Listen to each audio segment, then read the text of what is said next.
The more we share, the more we rise. The more we learn, the more we rise. We can run to the streets, defeat the enemies. We can drown the city with freedom voices.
Good evening, race fans, and welcome to the iRacing Countdown to Green, refreshed by Coca-Cola. We are live from the virtual Circuit of the Americas in Austin, Texas, for the 8th race of the 2021 eNASCAR Coca-Cola iRacing Series season. A warm welcome to those of you watching on iRacing's platforms at eNASCAR.com. My name is James Pike, and before we get to talking about tonight's race, let's look back at what happened 2 weeks ago when this series visited the virtual Kansas Speedway. The pace car going to dive to pit road this time and lead the field in control of the number 4 of Ryan Loser. As we say, let's go racing from Kansas.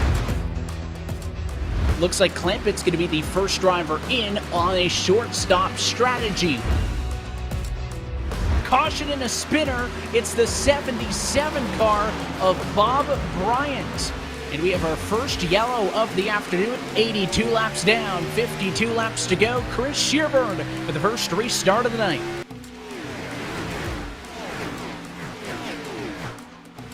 Oh, and contact and spinner. Mitchell DeYoung in front of the field, and it is an absolute melee. With 47 laps to go, Shearburn and Clampett side by side on the front row.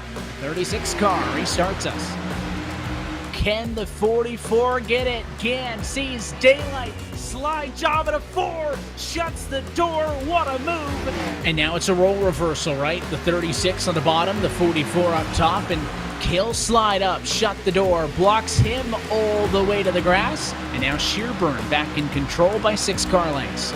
And for the first time since 2010, we'll see our 7th different winner in the opening 7 races of the year out of turn 4, checkered flag at Kansas to Chris Shearburn.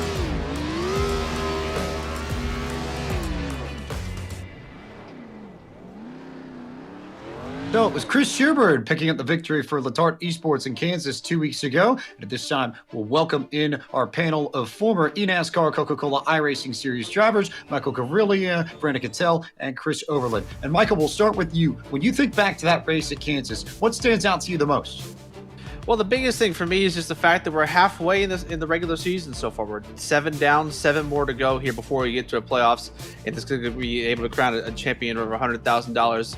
But, I mean, at this point, the playoffs, the brackets are more than half full at this point. I mean, we have 7 drivers who have already won and punched their tickets in for the time being. So, I mean, at this point, spots are getting limited. And if you're those guys who are up in the point standings who don't have a win, it's time to put up. Because, I mean, at this point, you need it to stay in where you're at this point. Because the rate we're going, we're going to have a lot of different winners and a lot of different things are on the line at this point. So, drivers are going to need to start putting things together. And the halfway point, it's already been crazy so far. It's only going to get crazier from here on out. It was pretty crazy at Kansas, and we had a few wild incidents. And Chris Overland, I think that definitely shaped things up over the course of that race.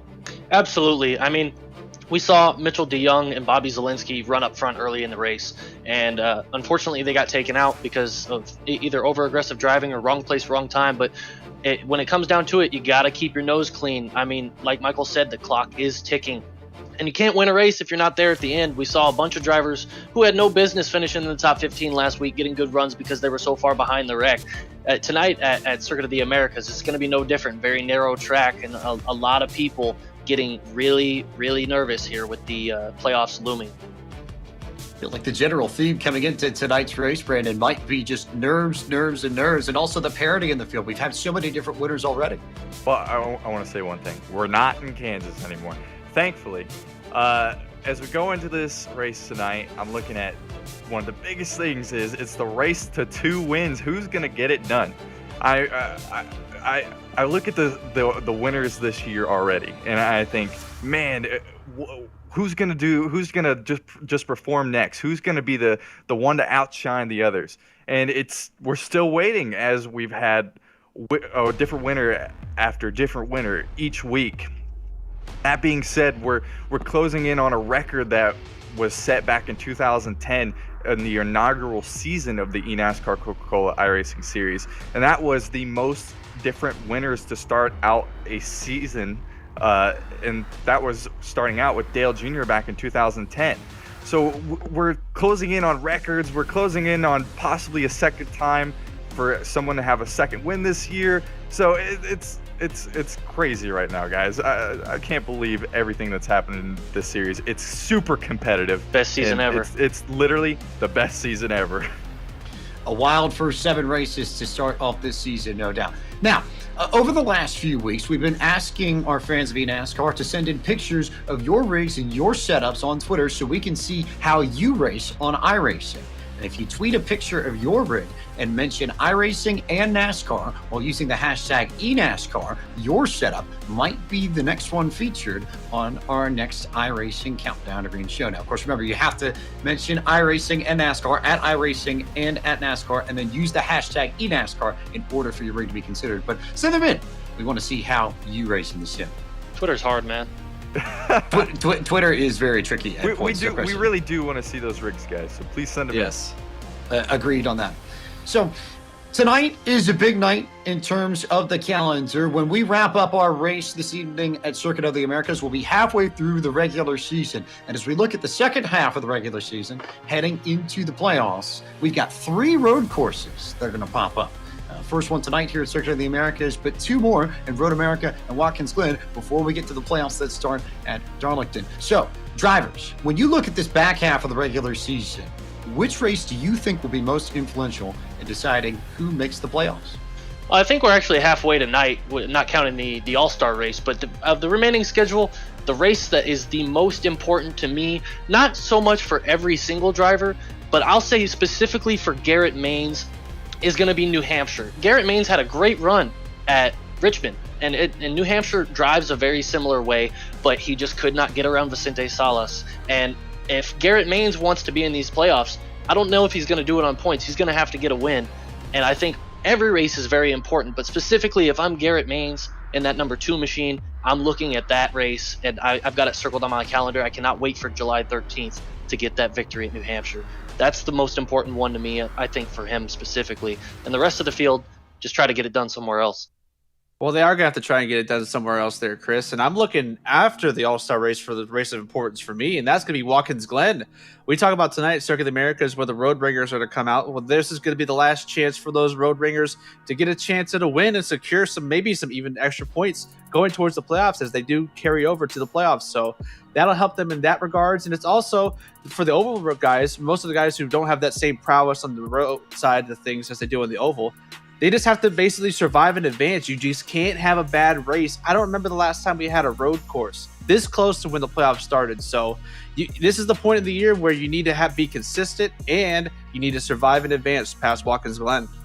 Now, Michael, Chris, I value your guys' opinions, but not as much as mine. Oh my gosh. Michigan, Wow. Michigan is gotta be the race on everybody's radar, guys. Come on. It's the last race of the playoffs. If you want to make the playoffs, you have to have a good car that has raw speed. You want to have a car that gets down the straightaway and can draft good and get through the dirty air.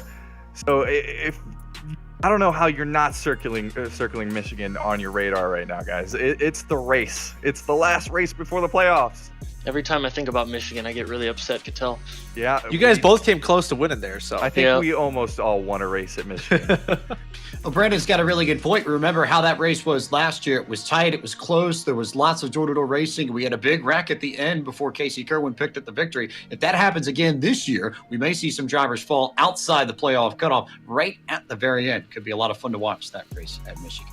So there's a look at the second half of the regular season schedule. Let's move over to the team standings and see how our 20 teams are faring through the first portion of the 2021 season. They are headlined at the moment by the folks at William Byron Esports. Logan Clampett picked up the victory at Atlanta back in March, and defending champion Nick Ottinger's brought consistency to bring them to the top of the standings. But when we look at this, Brandon Cattell, what stands out to you about these team standings this point in the season? I mean, when I look at these standings right now, I just see the standings now compared to where a lot of these teams were last year. I know some of the teams weren't in the series at the time, but if you just look at some of the teams that are doing so well this year, we've got Kligerman Sport up there, Motorsports is up there. It's so refreshing to see some new names up running in the top 10 in the team standings. And guys, it's money on the line. I keep telling you guys this. It's money on the line for the teams, for the drivers. It's a big deal. It's something cool that iRacing has done, Coca-Cola, and it's really good to see this where everybody's at right now in the standings.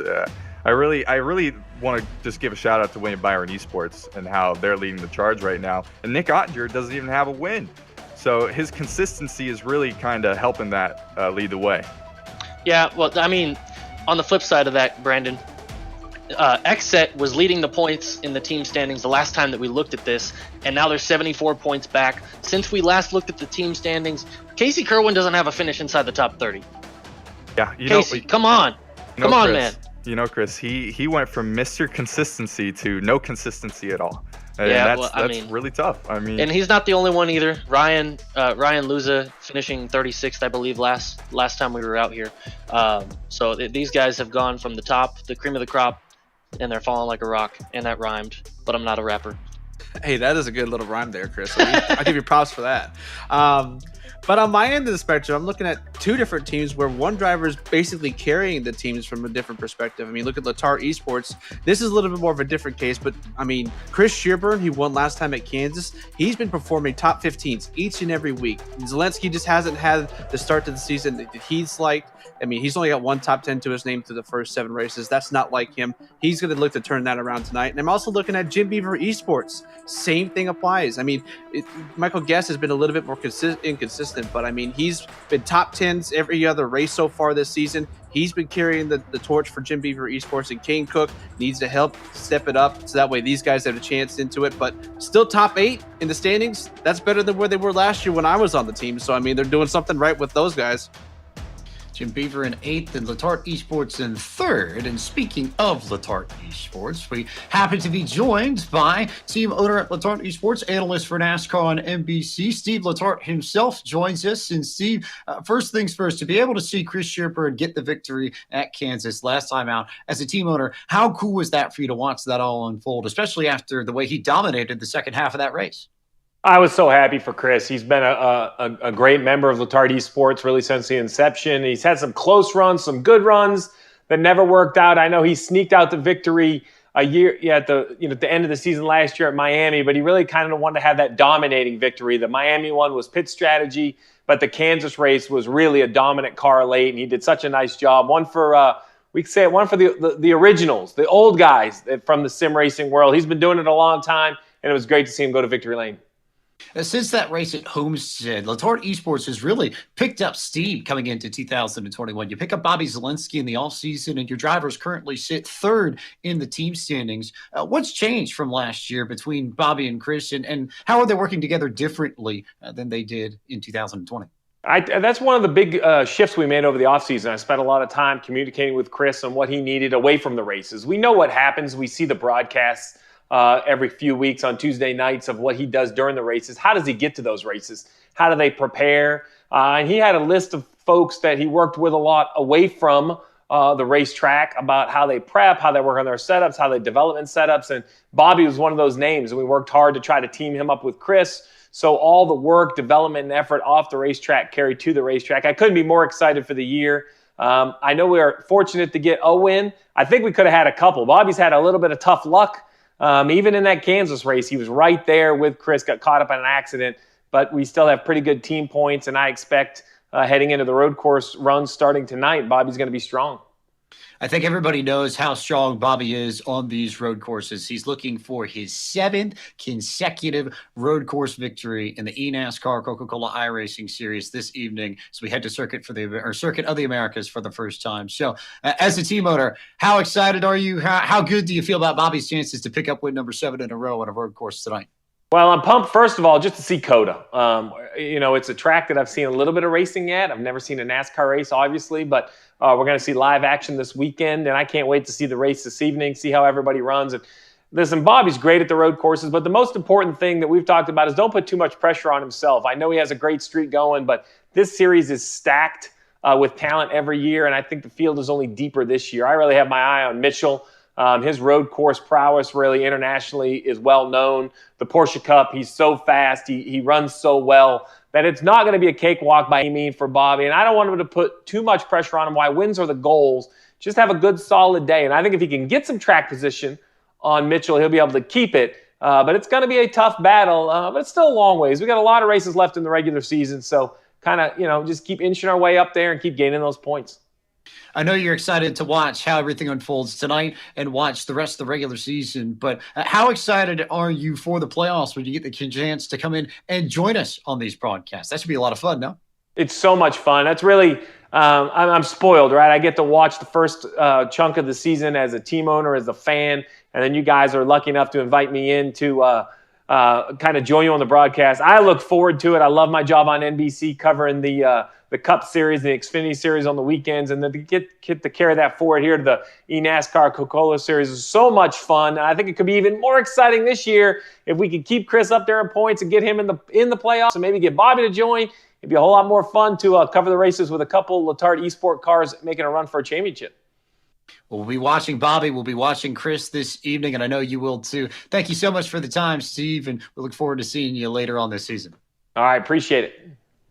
There's Steve Letarte, team owner of Letarte Esports. And we take a look at the schedule. We take a look at the team standings. Let's take a look at the driver standings and show you where our drivers sit in points entering tonight.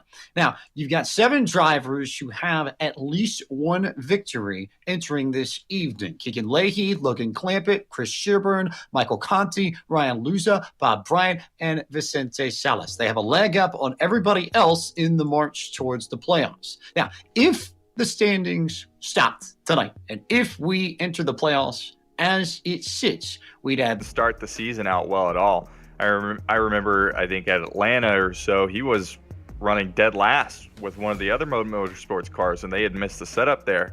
But he rebounded very well in that race. And I know his crew chief, we're going to give him a quick shout out real quick. Dustin Hall, he was my crew chief last year. I know that they've worked really, really hard this year to get back to where they want to be. Especially Busa is a winning capable driver in the series, and he really wants to get into the playoffs. That being said, they need to be consistent and get a win and not just be Mr. Consistency, because it may not be race to 1 win. It might be race to 2 wins. Now, if you read that graphic on the bottom, there's a very, very important point in that the race winners must maintain a place within the top 20 in points in order for those wins to be counted towards an automatic playoff berth. And Chris, when you look at some of the drivers on the bottom end of the win cutoff, as it were, Ryan Luza, Bob Bryant, Vicente Salas, 12th, 13th, and 14th, with the way the season is gone, it might not be enough just to have that one victory, especially with as tight as the points are around 20th. Yeah, I mean, as far as that's concerned, just really quickly, I mean, if Dustin Hall can get a win with Brendan Cattell, he can definitely get a win with Matt Busa. We'll say that. But with Ryan Luza, Bob Bryant, and Vicente sitting right there, they're only 26, 25, and 22 points ahead of the 21st place driver. And on the flip side of that, we've got drivers outside the top 20 who could get a win tonight and then catapult themselves forward as the season goes on. So.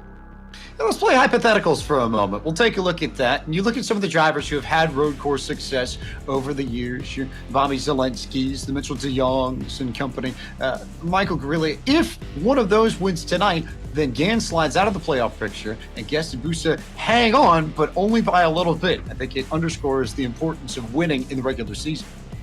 Yeah, and I mean, we look at the standings here with this slotted in. This is suggesting the fact that either one of those two could win tonight, and there's a possibility they can't. I mean, if something go wrong between these two, they might have a chance of winning. But looking at the rest of the schedule like we did earlier, there's still 2 more road courses outside Circuit of the Americas with Road America and Watkins Glen.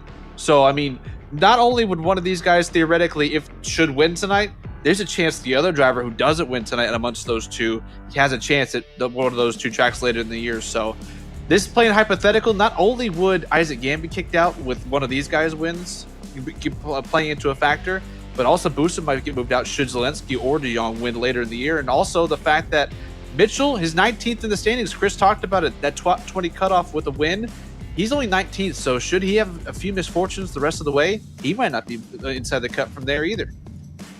All valid points. And I think at this point we need to give some credit to Chris Overland because, Chris, when we played Roll 'em or Fold 'em at Las Vegas earlier in the year, you said that you thought we were going to have 10 different winners in the first 10 races. And we all looked at you and thought that you were crazy. But at this point, we've got 7 already. We could have 8 at the end of this evening. You may be dead on with that prediction after all.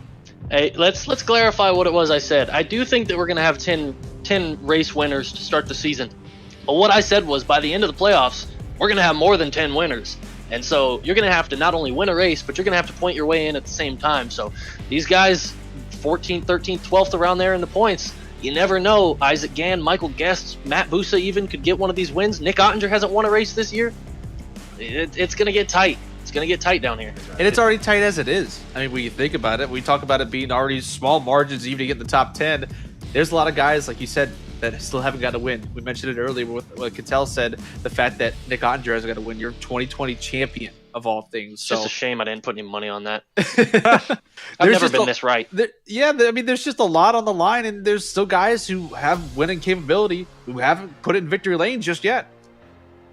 Potentially all valid points there, but it's time to start looking at this Circuit of the Americas, a brand new track for the eNASCAR Coca-Cola iRacing Series. We've never run here before, and amongst our panel, we were talking last night, and we all agreed that there was one person who knows the road courses better than anybody else amongst our group, and that's Michael Guerrilla. So, Michael, take us through a lap around Circuit of the Americas and tell us all about this circuit just outside of downtown Austin.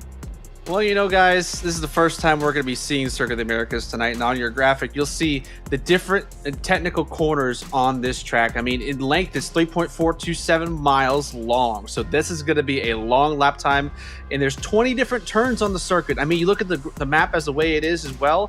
There's elevation change. We go off into turns 1, that far right kink at the top of your screen, that's a 133-foot elevation rise. So as you're going into that braking zone, you're going to have troubles keeping the car under your belts when you come down through the corner.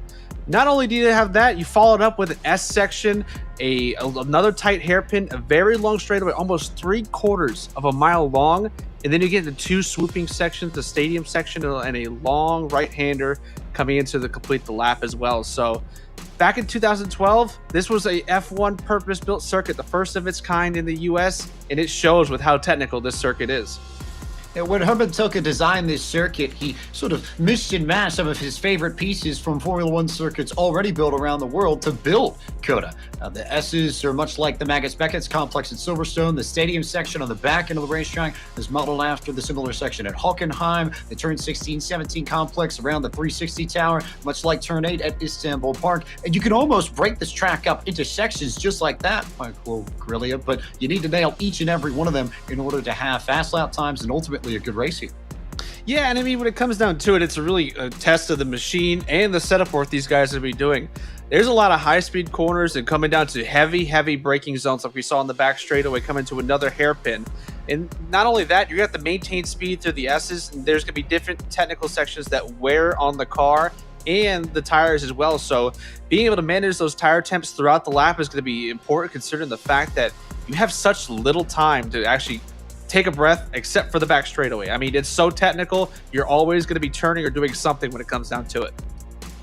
Plenty of work that these drivers are going to have to do over the course of this evening. It's not an easy lap around Circuit of the Americas if you want to be successful. Yeah, I'll tell you guys one thing. I live an hour away from this race course, and for those of us who live in Texas, I'd rather go through I-10 traffic at 5 p.m. than do a lap around. Unbelievable. A road course racer you are not, but maybe a predictor you might be a little bit better at, Chris Overland? I'm hoping. Well, let's see. Let's go to our picks for this evening and see who you all think is going to win tonight's race. We'll take a look here. Michael Guerrilla enters this evening with 178 points. We're closing the gap. Brandon Cattell with 157 and Chris Overland with 153. So, yeah, I know. We know. So, Brandon, you've been there and sort of in the middle. You and Chris are sort of struggling behind Michael, but Brandon, we'll let you go first. Who's getting the checkered flag tonight at COTA? Okay, so I have to do this. Steve Letarte was on the show tonight. Bobby Zielinski, I want some more points, man. Bobby Zielinski's going to get the win. He's going to get his 7th straight road course win tonight. I thought you were going to say Steve Bobby. Letarte was going to win. Oh, my. Hey, we haven't really talked about. We've talked about Mitchell. We've talked about Bobby. It's the Mitchell and Bobby show. It's the Mitchell and Bobby show. I watched the practice race last night, and Casey Kerwin won it. So Casey Kerwin is my pick for tonight. I know I talked a little down about him in the pre-race show. I talked about how he hasn't had a top 30 finish in the last 3 races. He breaks that tonight, and he breaks the curse that I put on him back in Sonoma in 2014 when I put him in the pit barrels. I'm so sorry, Casey. You're going to get a win tonight, and it's all going to be better. Promise. So you were Brian Vickers and you put Tony Stewart up on the barrels. Is that right? Yeah. Except it wasn't even on purpose. I was just that bad. Well, guys, you gave me the best pick on the board. How could you guys do that? That's I got debatable. the points lead. Oh, well, for me, I'm going with Mitchell DeJong. I mean, that man has got the background and the credentials to back up his win that I'm going to be predicting tonight. I mean, the man's a Porsche Tag Heuer Esports Super Cup Series runner-up. He's a former iRacing World Championship Formula One competitor. He finished runner-up in that series as well. So he can wheel an F1 car. He can wheel a Porsche car. He's not afraid of road course racing. He'll be able to tame this 3,400-pound NASCAR Cup Series car tonight at Circuit of the Americas. I didn't know that stuff. I didn't know all that. I should have picked him. I'm telling you, man. He's got to get the job done tonight.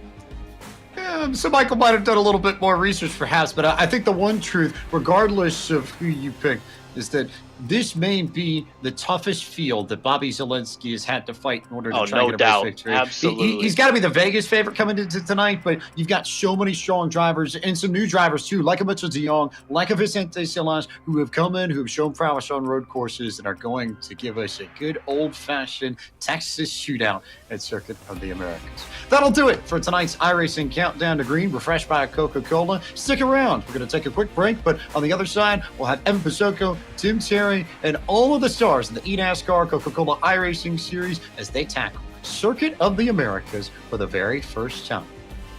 This town ain't big enough for the both of us.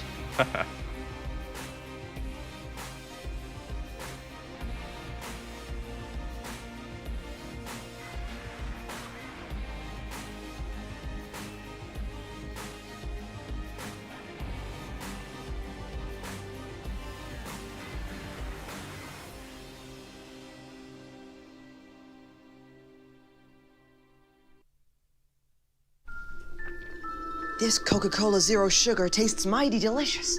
Come on, buddy. But If you keep lying like this, you'll be a puppet forever. it's the honest truth. You're right. It's delicious. I never lie. I am chaos in a good way. I am everything you want to see at once. Coming at you like a comet on fire. I am bumping, banging, and battling to the finish. It is all on the line. Because if you can conquer this series, you can conquer anything. That was some intense racing. I am the NASCAR Camping World Truck Series. I am NASCAR.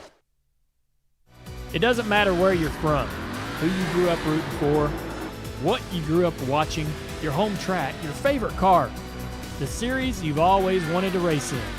When you're ready to know what it's like, we're here, bringing you as close to the action as it gets with the ultimate sim racing experience. With a community of hundreds of thousands just like you. This is iRacing, and here, every day is race day.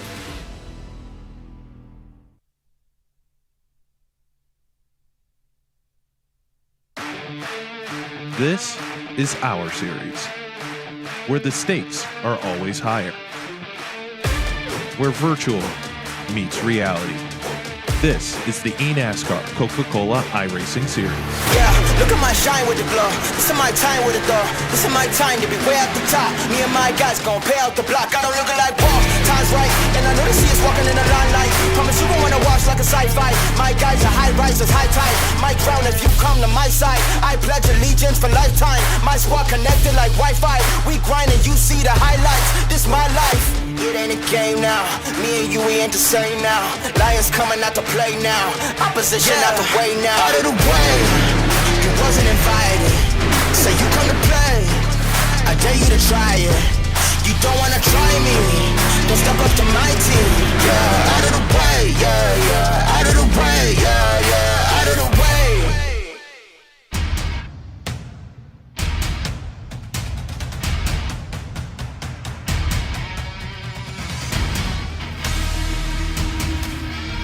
The road to $300,000 speeds through the Lone Star State for a first ever trip to the live music capital of the world. Where tonight, from the virtual circuit of the Americas, we say good evening, sim racing fans, and welcome to round 8 of the 2021 eNASCAR Coca-Cola iRacing Series. Happy that you're with us, as always, alongside Tim Terry. My name is Evan Pasoko, and Tim, it's been the Bobby Zelensky show pre-race in this one, right? He has been the dominant car on these road races. But tonight may be the biggest question of all of them. A new track, some new faces.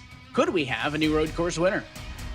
We might. There's a lot of drivers in here that have been practicing all week long, Evan, to really get their footing at this racetrack. We've seen Jimmy Mullis be strong at road courses. Nick Ottinger's won one. Michael Conti's always one you have to watch out for. I think Mitchell DeYoung, when you look at the newcomers to this series, obviously with his road racing prowess, he's got something for these guys tonight. But I think that mark is set at Bobby Zelensky. It's a matter of which way they go. Yeah, he is the expectation. There are other great road course drivers.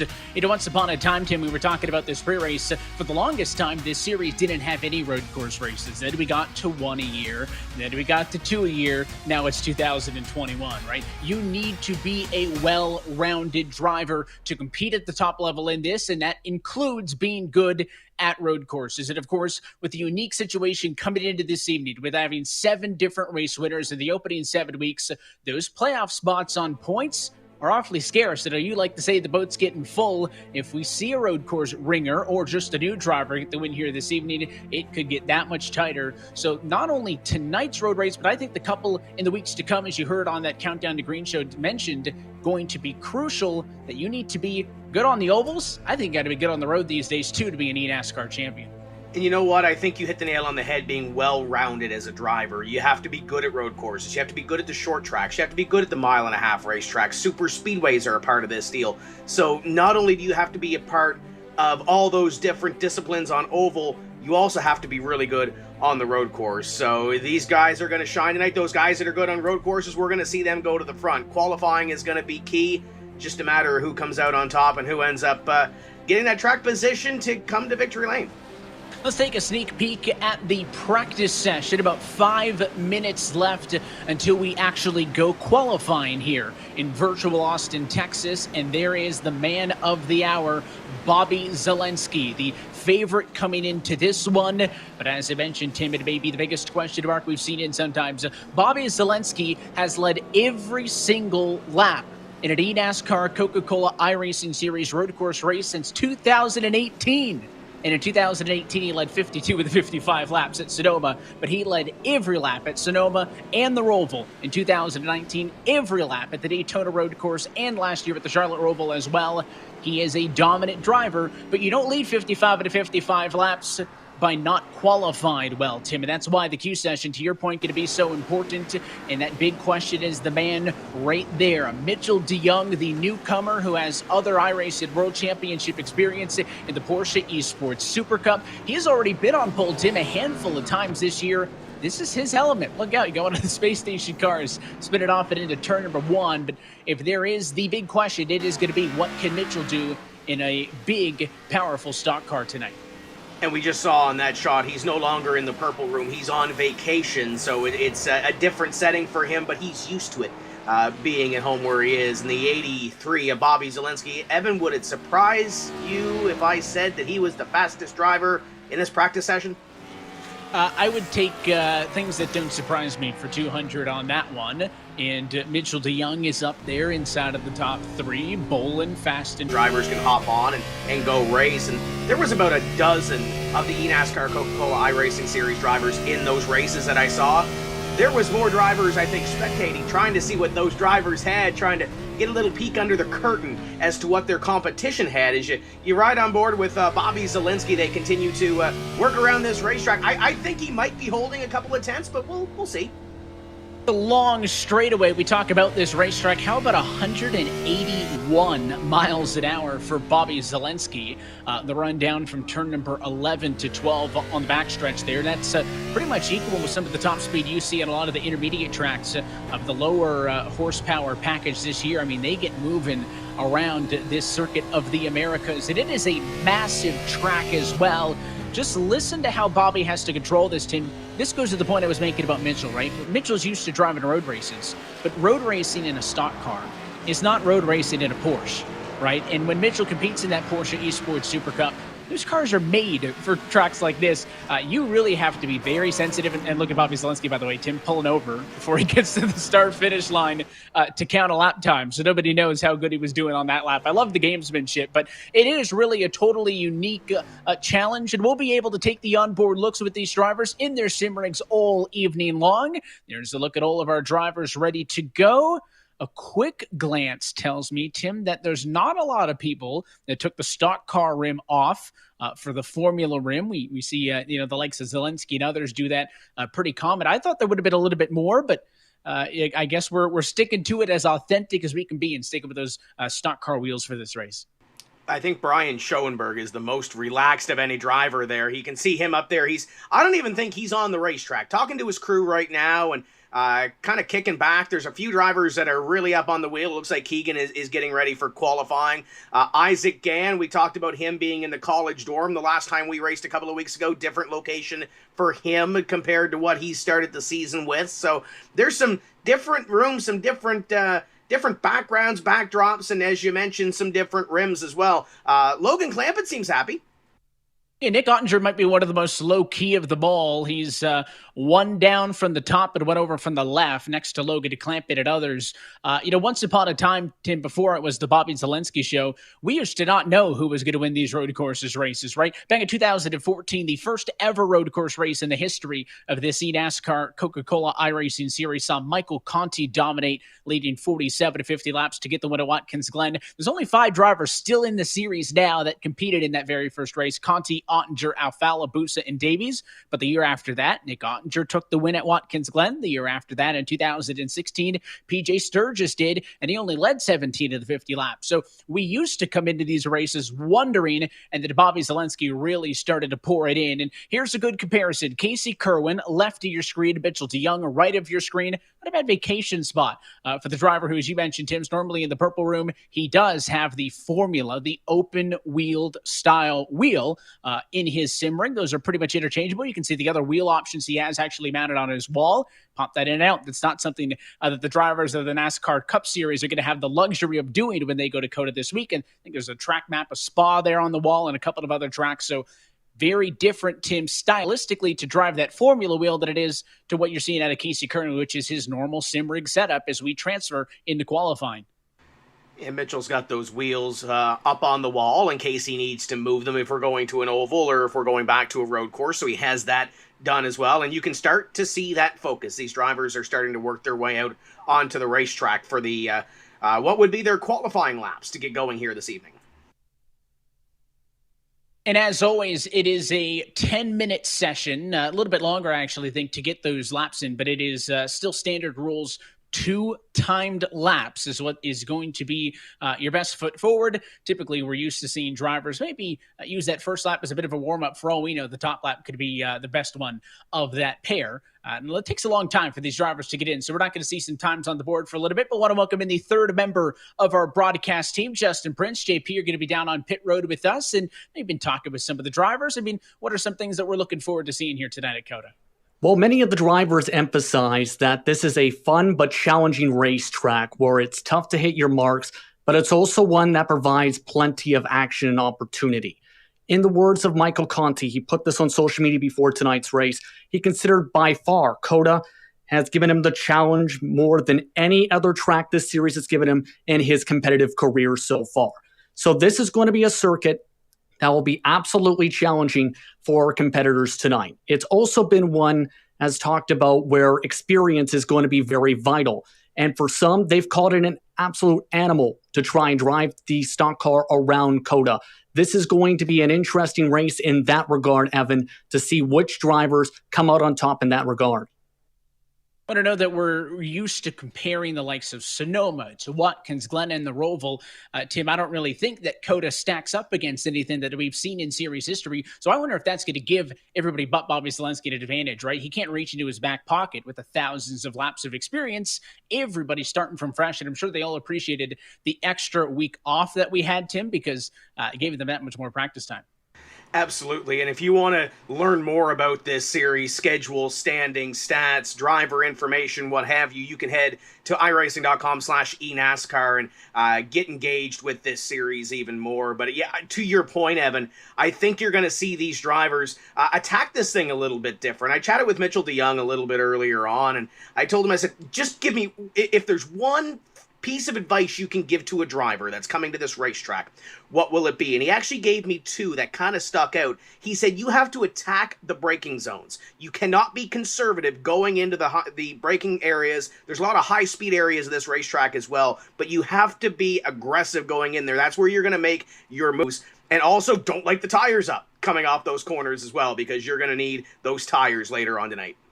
So be aggressive, but don't overdrive the car. Seems easy enough. These guys have to certainly find that balance. And if you want to get on track, drive a stock car at Coda. Get excited for this upcoming NASCAR weekend in Austin, Texas, or any other of the basically endless combinations of car and tracks on the service. For more information on how to start your sim racing career, you can log on to iRacing.com for more information, because with iRacing, every day is race day. And we talk about the importance of these road courses. And Justin, I want to bring you into the conversation on this one as we take a look high above Coda, right? This is a racetrack where we've been waiting for this, right? We had to wait a long time to get to round number 8 to get to our first road course race, but they're going to come hot and heavy in the second half of this regular season. So it's a completely different second half to the regular season than what we've seen over the last 7 weeks.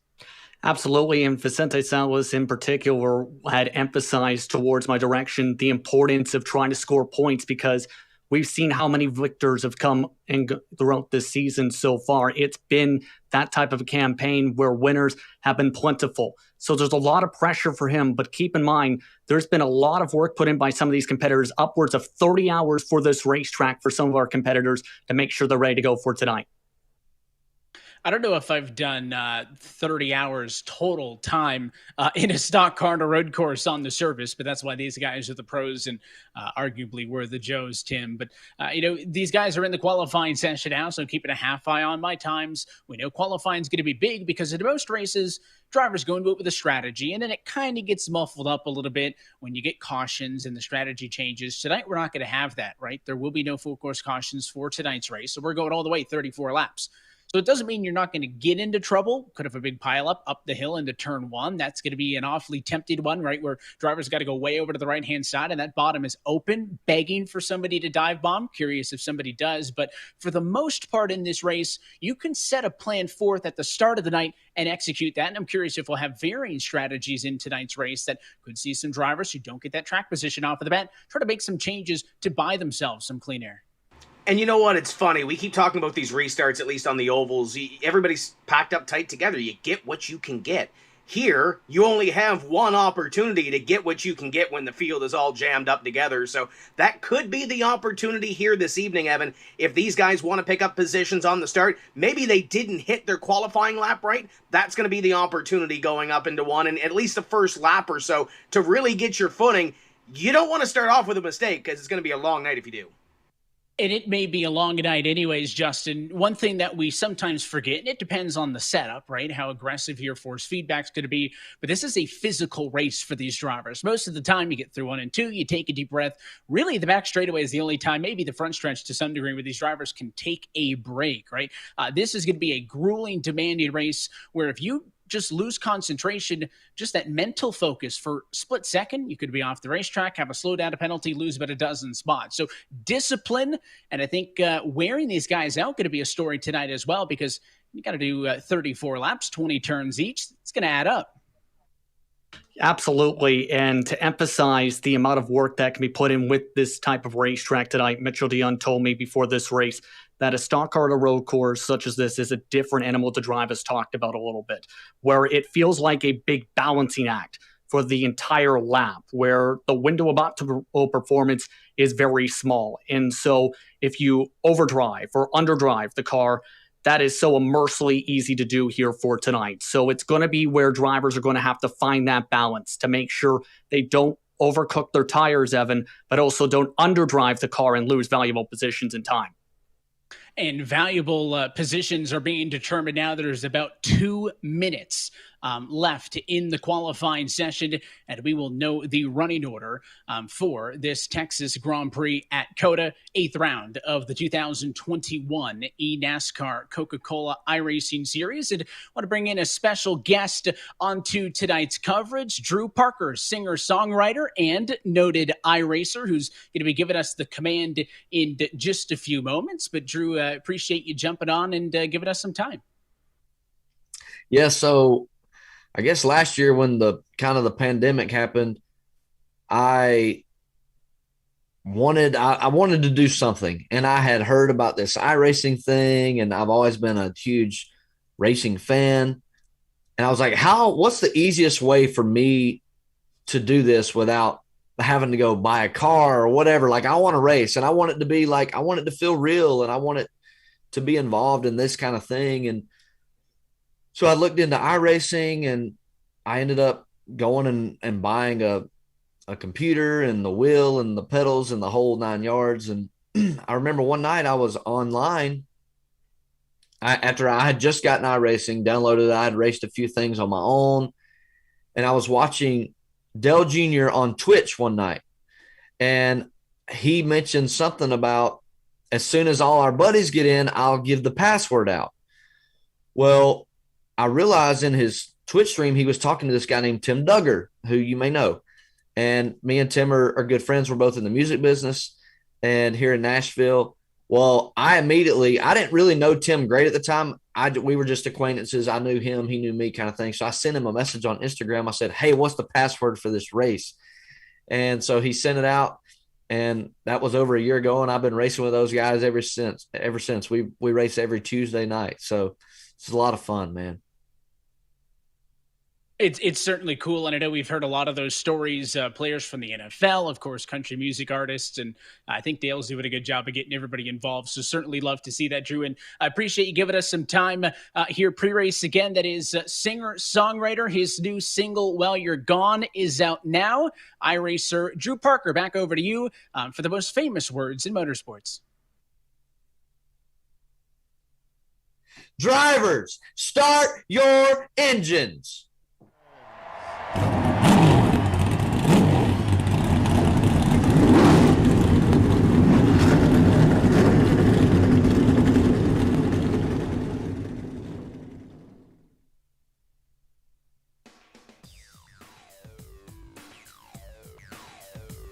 Fire them up and let's go. Qualifying has drawn to a close, and we are ready to say let's go racing for the first road course race of the 2021 eNASCAR Coca-Cola iRacing Series calendar. We knew that some bombs were going to be dropped in this Q session, and this race just got really interesting to see how this one shakes out. Single car qualifying, 39 cars of 40 have put in a time. And I know a lot of drivers said pre-race, we're already looking forward to Charlotte. So this is going to be a tricky one for many. But let's head down trackside and take a look at your Coca-Cola starting grid here tonight for the virtual Circuit of the Americas in Austin, Texas. Again, single car qualifying set the grid for this race. We questioned, could Bobby Zalenski continue his dominance on the road courses? Mitchell DeYoung has been talked about all night by us and on the Countdown to Green show as the driver who may be the biggest challenger, and there it is. Mitchell DeYoung, 2 minutes, 7.662 by 0.3 of a second. He is faster than Bobby Zalenski, and they will line up side by side on the front row. Your race winner from a couple of weeks back, Vicente Salas, will roll from third alongside Graham Bolin into the number 4 spot, with Ottinger and Keegan Leahy, Jimmy Mullis, Corey Vincent, Casey Kerwin, and Steven Wilson, Jim, the top 10. And you got Dylan Duvall, Taylor Hurst back there, Ryan Luza, Michael Conti, former winner on a road course. You look back to Logan Clampett in row number 9, and Jake Nichols back there, and then your top 20, Garrett Lowe and Zach Novak. You continue it on through second half of the field. Davies, Reynolds, you got Boosa, Bryant, Gorlinski all in the mix. Isaac Gand back there as well. How about Ray Alfalla, 28th position. Chris Shearburn, Malik Ray at the top 30. And you're completing. These drivers here missed the mark in qualifying, and unfortunately, they are going to have to be up on the wheel and up on the wheel real quick. Brian Schoenberg, no time. He's got some work to do. And just looking, where drivers hanging it back a little bit, Tim, they all picked up a little bit of time. Practice to qualify to Mitchell. His qualifying effort 3/10 better than his best one in practice. So clearly, he saved the best in this one. And Sonoma, you got the 18 and 19 wins in wine country, and then the 2019 Charlotte Roval win, last year winner at the Daytona Road Course in the Charlotte Roval. As I mentioned, as we were breaking down this race, Bobby Zalenski has led every single lap in the last 4 road course races in this series, but it does not appear that tonight is going to be quite so simple. Mitchell DeYoung, who has already started this season on pole position several times, more than anybody else now in his third of the year, is on pole position. He's a world champion at iRacing on the road courses, and we will see if he can get the 83 car. No one's been able to do it for several years. The pace car is down at the safety of the pit lane, and the field is in the hands of the number 23 Toyota of Mitchell DeYoung alongside Bobby Zalenski. In a debut trip to Austin, we say, let's go racing at COTA.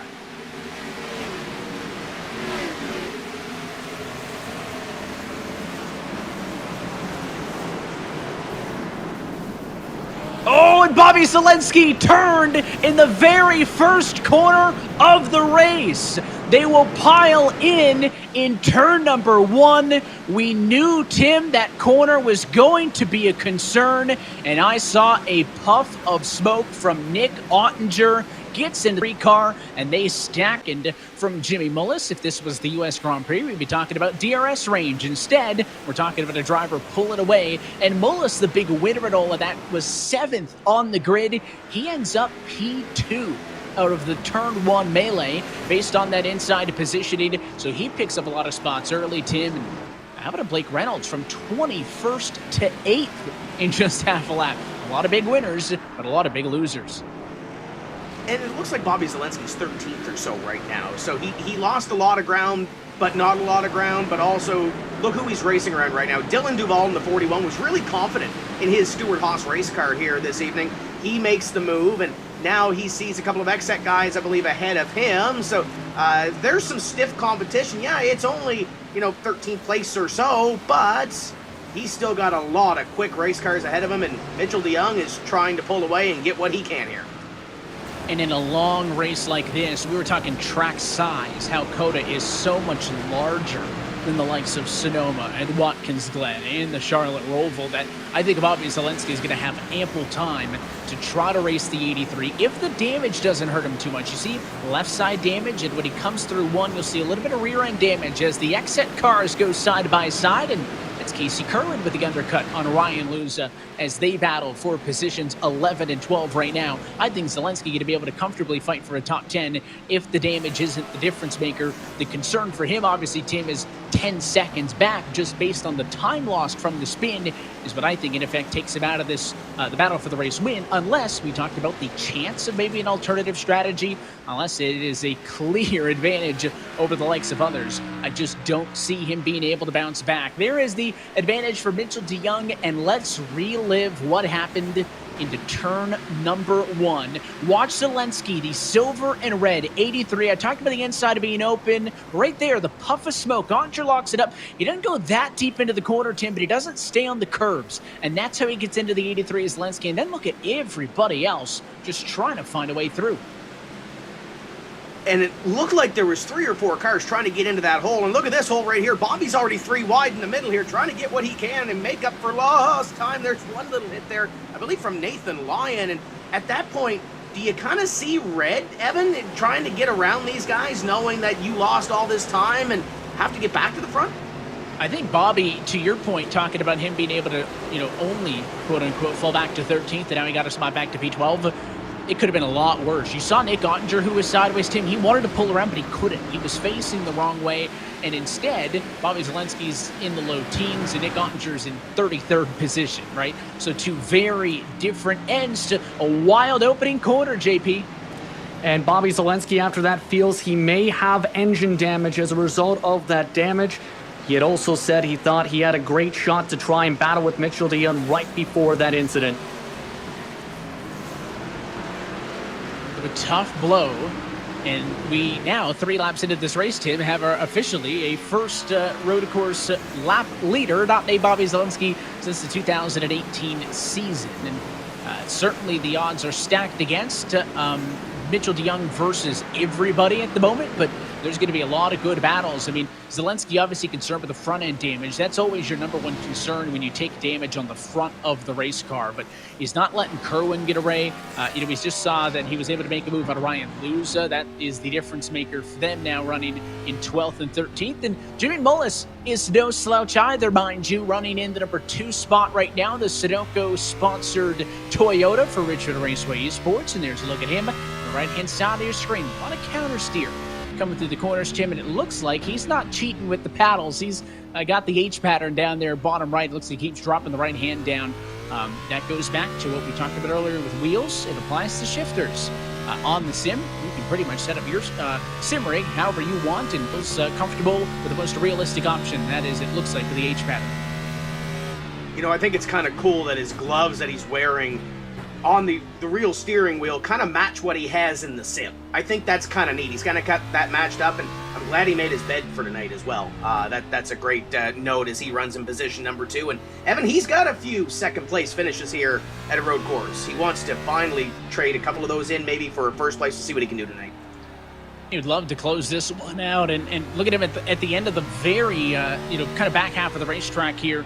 These drivers have to navigate those infamous turtle curbs on the inside that enforce the track limits. There's a lot of runoff here compared to a place like Watkins Glen or a Sonoma, where you take a misstep and you're off and in the grass and into the fence. So it's a little bit more forgiving, but you still don't want any of the slowdown penalties. Talking about Graham Bollitter right now in the number 10 machine. He was somehow able to sneak through some of the chaos early and avoided incident. Was 4th on the grid. He's up into the number 3 spot as they run right now. A great showing for Graham, who comes into this evening a handful of spots, I think 5 spots outside of the playoff window, 15th in the points.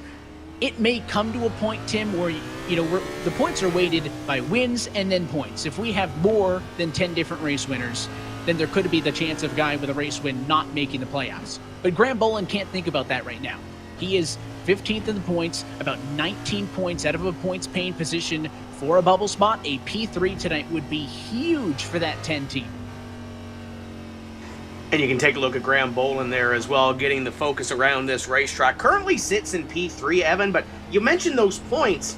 You look at where he is in points and the guys that are around him, they're all running decent. Besides Nick Ottinger had his little off there. Bobby Zalenski still trying to make up positions. Corey Vincent's in the top 10. Steven Wilson is in the top 5. And it's hard to make up points with guys that are racing around you. So Graham Bolin has done well at these road courses.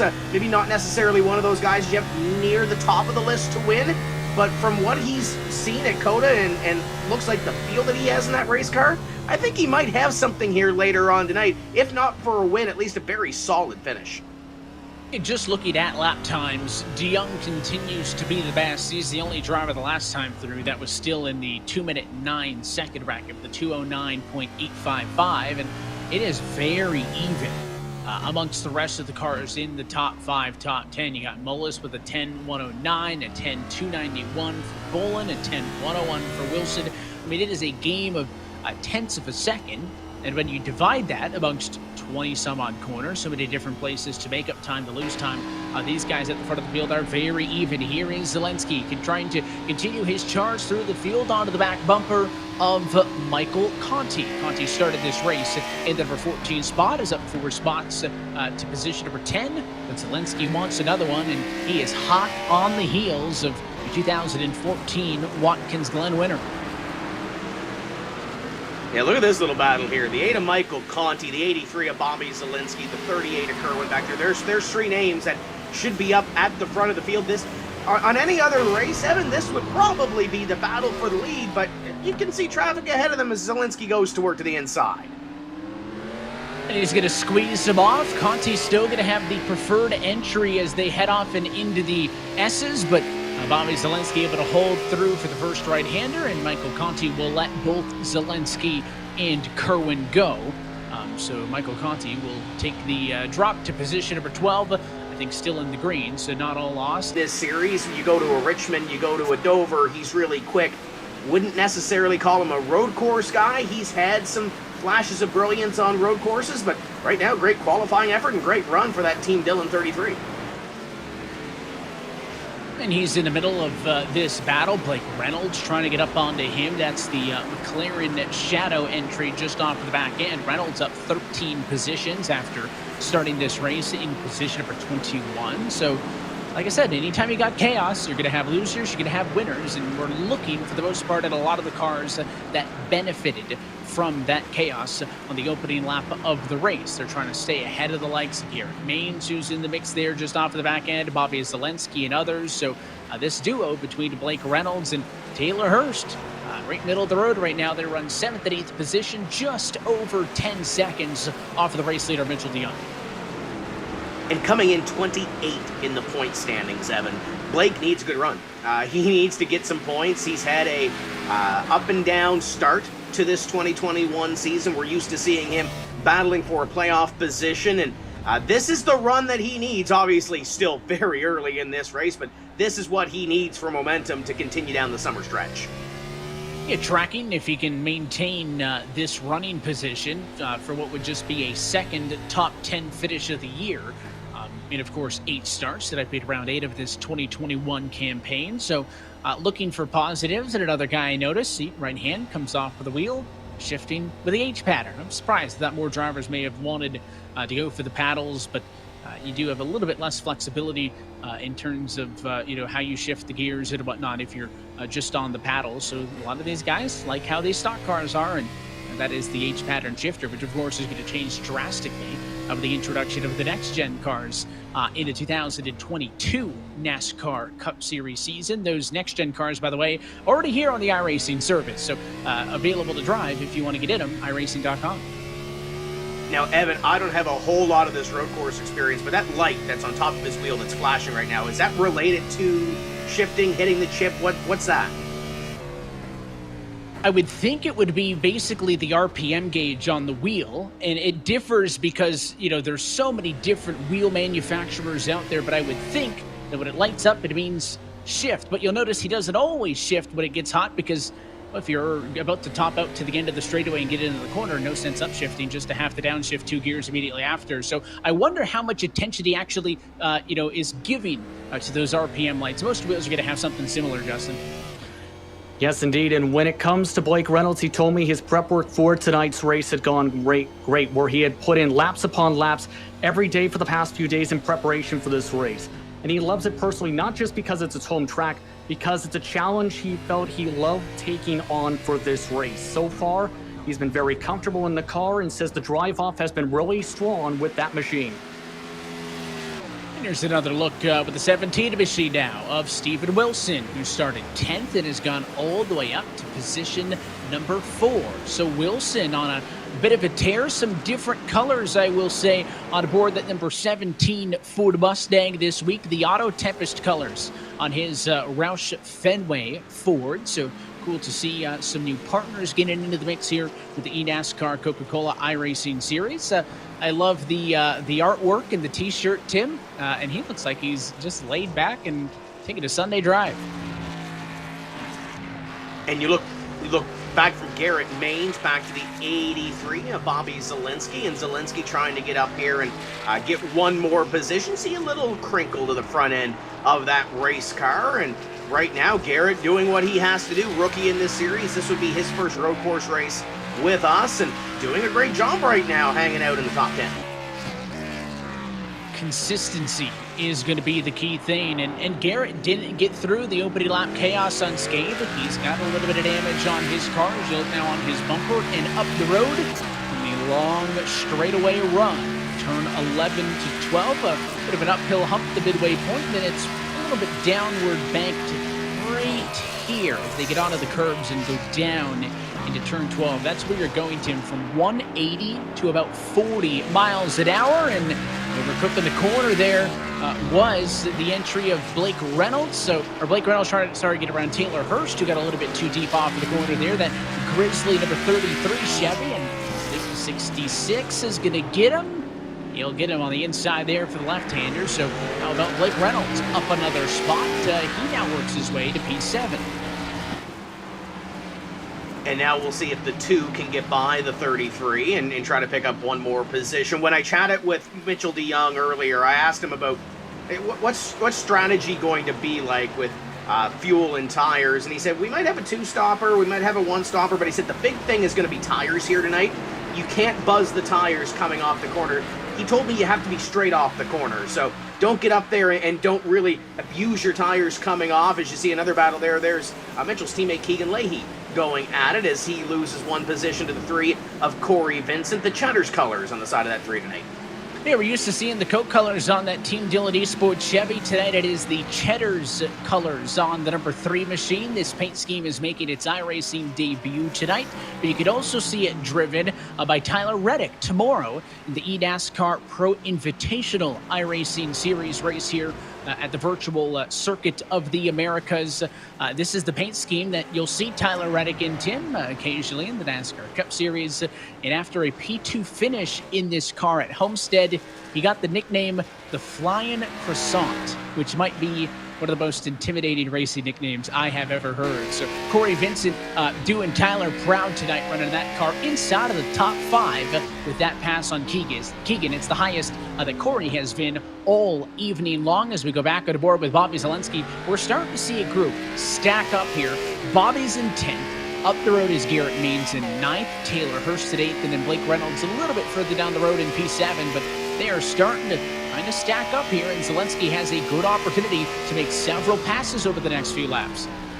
And he's got that Formula rim on that car compared to the stock car rim that we saw on the driver wall at the very start of the night with a lot of the round rims that a lot of these drivers are accustomed to running, especially on these ovals. But one thing hasn't changed, Evan. He's still got that, I'm going to call it a determined look. I'm not going to call it an upset look. It's a determined look to try to get up a little bit closer to where he was. He's got that little scowl on and trying to get there, but hopefully that changes by the end of the night because he's been doing work in the first 8 laps. I mean, I'll just be more frank. He looks mad.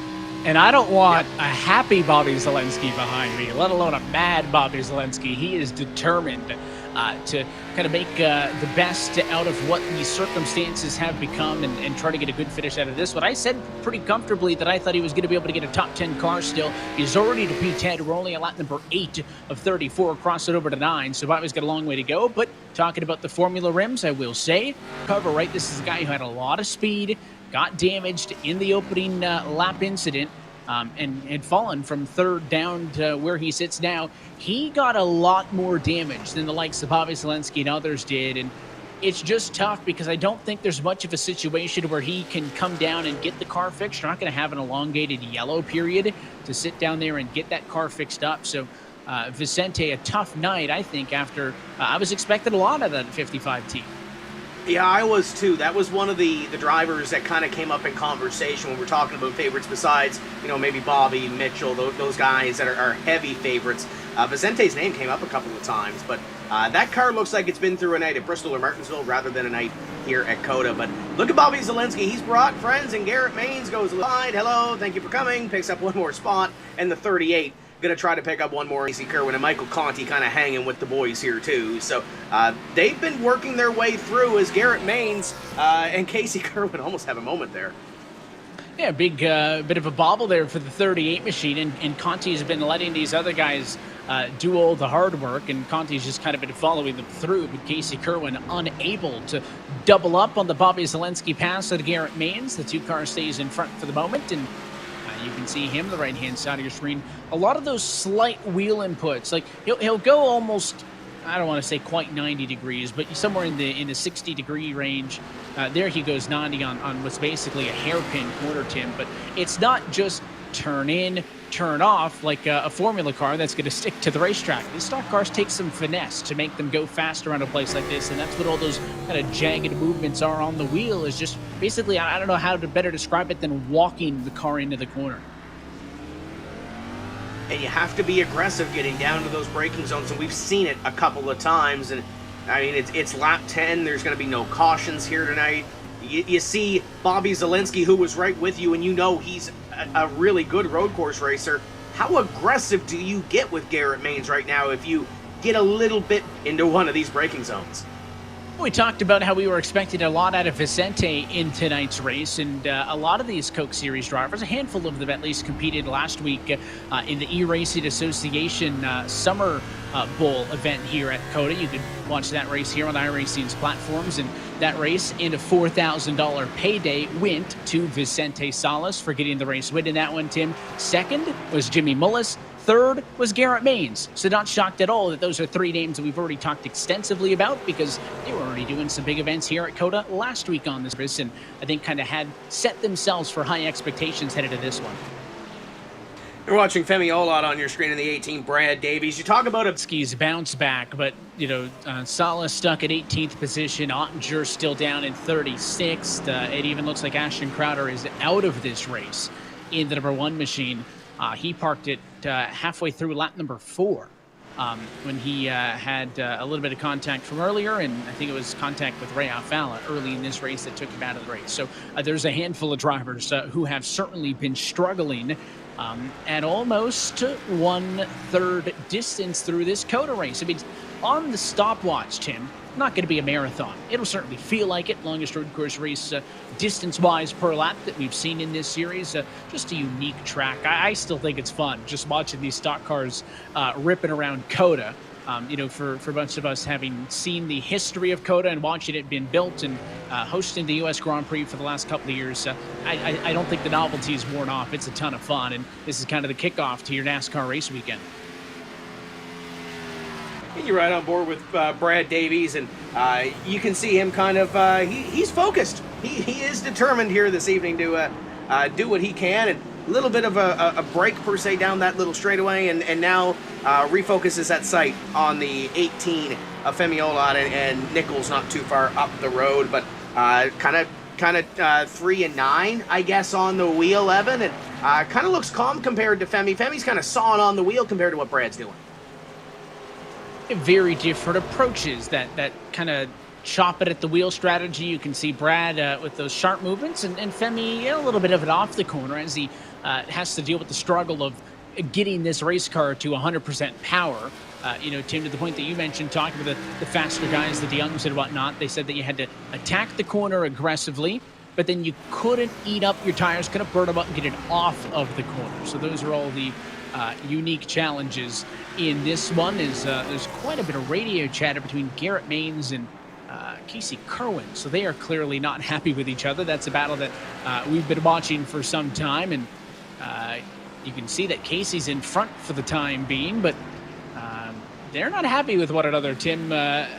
This group of 3, Conti hasn't been able to get through. He's kind of been stuck behind them, still in position number 12. The likes of Zelensky, Hurst, Reynolds, drivers who were in this battle about 5 laps ago have all gotten away, but these 3 just can't. Here going at it. You mentioned Ray Alfala as well, Evan. Ray has a damaged race car too, so if you're a former champion of this series, it might not have been a good night for you so far. Yeah, your 2020 champion, Nick Ottinger, is 36th. Your 2019 champion, Zach Novak, is 35th. And your 2018 champion, Ray Alfala, is 39th. There's a look at the most recent of our champions. Zach Novak still got the check mounted on the wall. Good placement there, and you can see using the opportunity on the front straightaway to make some adjustments as he takes the right hand off the wheel, and I'm sure is just cycling through some of the data on his side of things or making some adjustments onto the race car, but not a night that either of these drivers are going to want to remember. It didn't start off that bad for Zach. He started 20th, Tim. That was going to be a tough place to be, middle of the hornet's nest, but it involved that incident, as you mentioned, can't get it back here, and then even worse for Ottinger, who I think, has gotten the worst end of all of this. He has the most positions dropped out of anybody, and it's not particularly close. Down 29 positions from where he started this race. Here's another duo, John Gorlinski and Isaac Gaines. John Gorlinski, a veteran of this series, has been in and out and been around for many, many years. And Wood Brothers on that race car and spin doing a great job for them right now as they battle middle of the pack. Yeah, we always love to see, as I mentioned, some of the new partners get involved, but we love long-term partners as well. And Ride Spin with the Wood Brothers and Valvoline on Isaac Gann's car, being a longtime partner of Clearman Sport. So happy to have those dedicated sponsors for this eNASCAR Coca-Cola iRacing series, and certainly love giving them some love. And consider this your weekly reminder to support the companies that support racing. We'll take an opportunity to step aside. Mitchell DeYoung is on cruise control at the moment. He's ahead by 4.6 seconds over Jimmy Mullis at COTA. This Coca-Cola Zero Sugar tastes mighty delicious. Come on, buddy. But If you keep lying like this, you'll be a puppet forever. It's the honest truth. You're right. It's delicious. I never lie.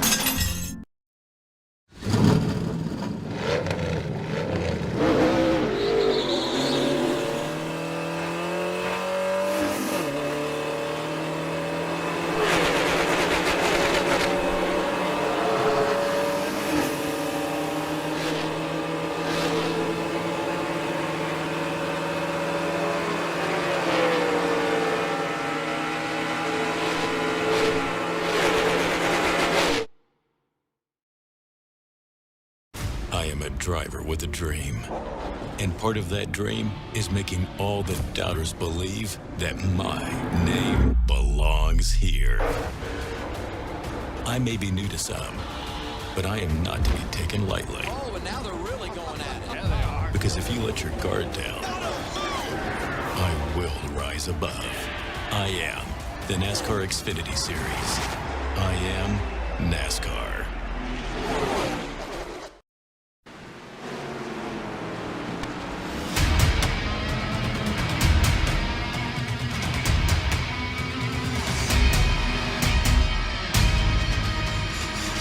And back live from Austin, Texas. Coverage of tonight's race is brought to you by Coca-Cola, the official fan refreshment of eNASCAR. And by DoorDash, proud sponsor of 2311 Racing. Well, it is a 2311 Racing Toyota in control. Mitchell DeYoung continuing to dominate the Texas Grand Prix at COTA. Let's ride with him with our DoorDash onboard camera.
The last time he was here, keep in mind, Mitchell DeYoung, he won a gold medal in the X Games back in 2014 here at COTA. That was in Rallycross Lights. Among the drivers, he beat Roston Cindric and Nelson Piquet Jr. Talked with him about that experience before this race. He called it a surreal experience, especially growing up. It's watching many of the action racing stars he competed against. He called it a nice return being back here today. And he mentioned he can always take dealing with the pressure from being in that situation as an opportunity to utilize so for eNASCAR competition. It's always fun, talking about some of the real life experience that these drivers have, Tim, because I think if you subscribe to the Parker Kligerman model, which is one that I like, sim racing is a great opportunity for people to get their foot in the door, to get kind of exposed to race cars and motorsports, and then find some talent for it, find a bit of skill, and then transition into a real car. And there's a lot of drivers who race at their local short tracks, a lot of karting experience, legends, everything in between, Tim. But I'm not sure there's many guys who have, rallycross experience like Mitchell DeYoung does. So I think that's pretty cool as we take a look at Bob Bryant getting off the pit road. I think the 88 at Brad Davies might have been on pit road as well. So a couple of early takers, potentially two-stop strategies. But yeah, I agree with you, Evan. And it doesn't matter if you're a race car driver or you're a broadcaster like ourselves. I started out on sim racing before going to the short tracks. So it's definitely a platform to hone your skills, regardless whether you're maybe on the media side, whether you're a driver, a crew chief, whatever the case may be. You can always hone your skills here on iRacing. And speaking of honing your skills, look at Michael Conti driving in deep, trying to pick up one more spot on Garrett Maines, doing his best to protect that spot. So we have 19 laps to go this time by, and with drivers headed to pit road, Tim, I would think that about 15 laps into the race is too late for the two-stopper, right? I don't really see the advantage of, if you did another 15 laps, pitting with about 4 laps to go in the race. Does this mean maybe that everyone's going to be on a one-stopper? And if everyone's on the one-stopper, I don't think that means that you can't see some strategy variance.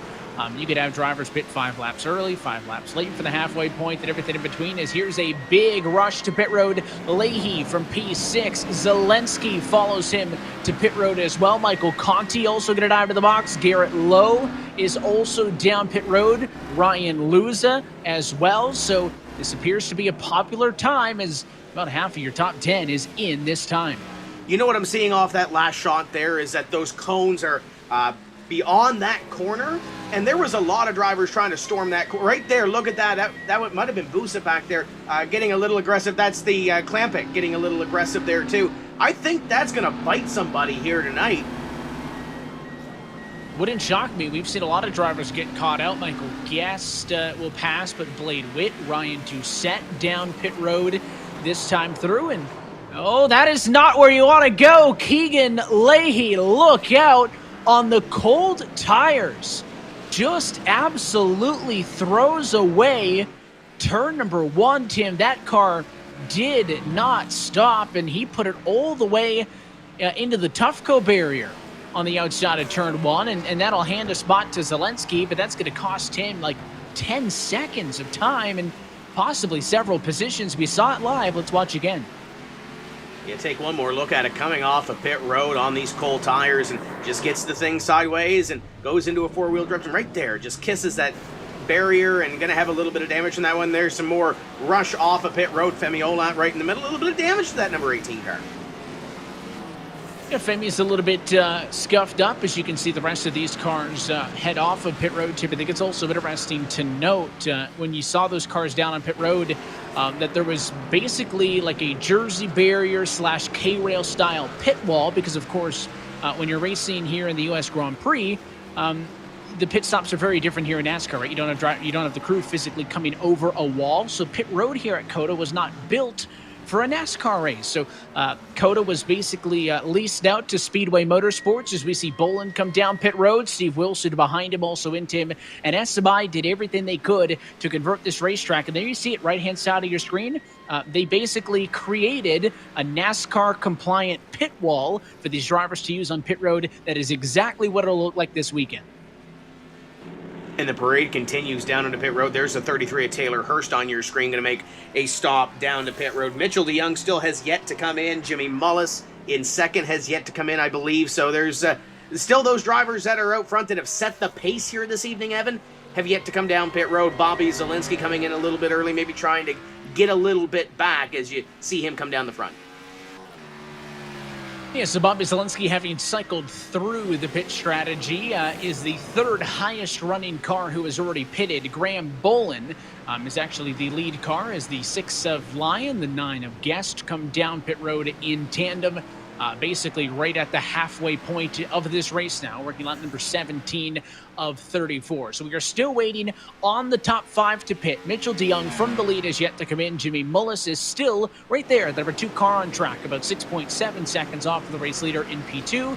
Also waiting on Vincent, Maines, and Solis to pit. So 1, 2, 3, 4, 5 yet to come in for service, but if it's clear the one stopper is the name of the game, which is pretty evident, Tim, this is the lap to do it with 17 down and 17 to go. So would it be shocked at all 5 of them come in?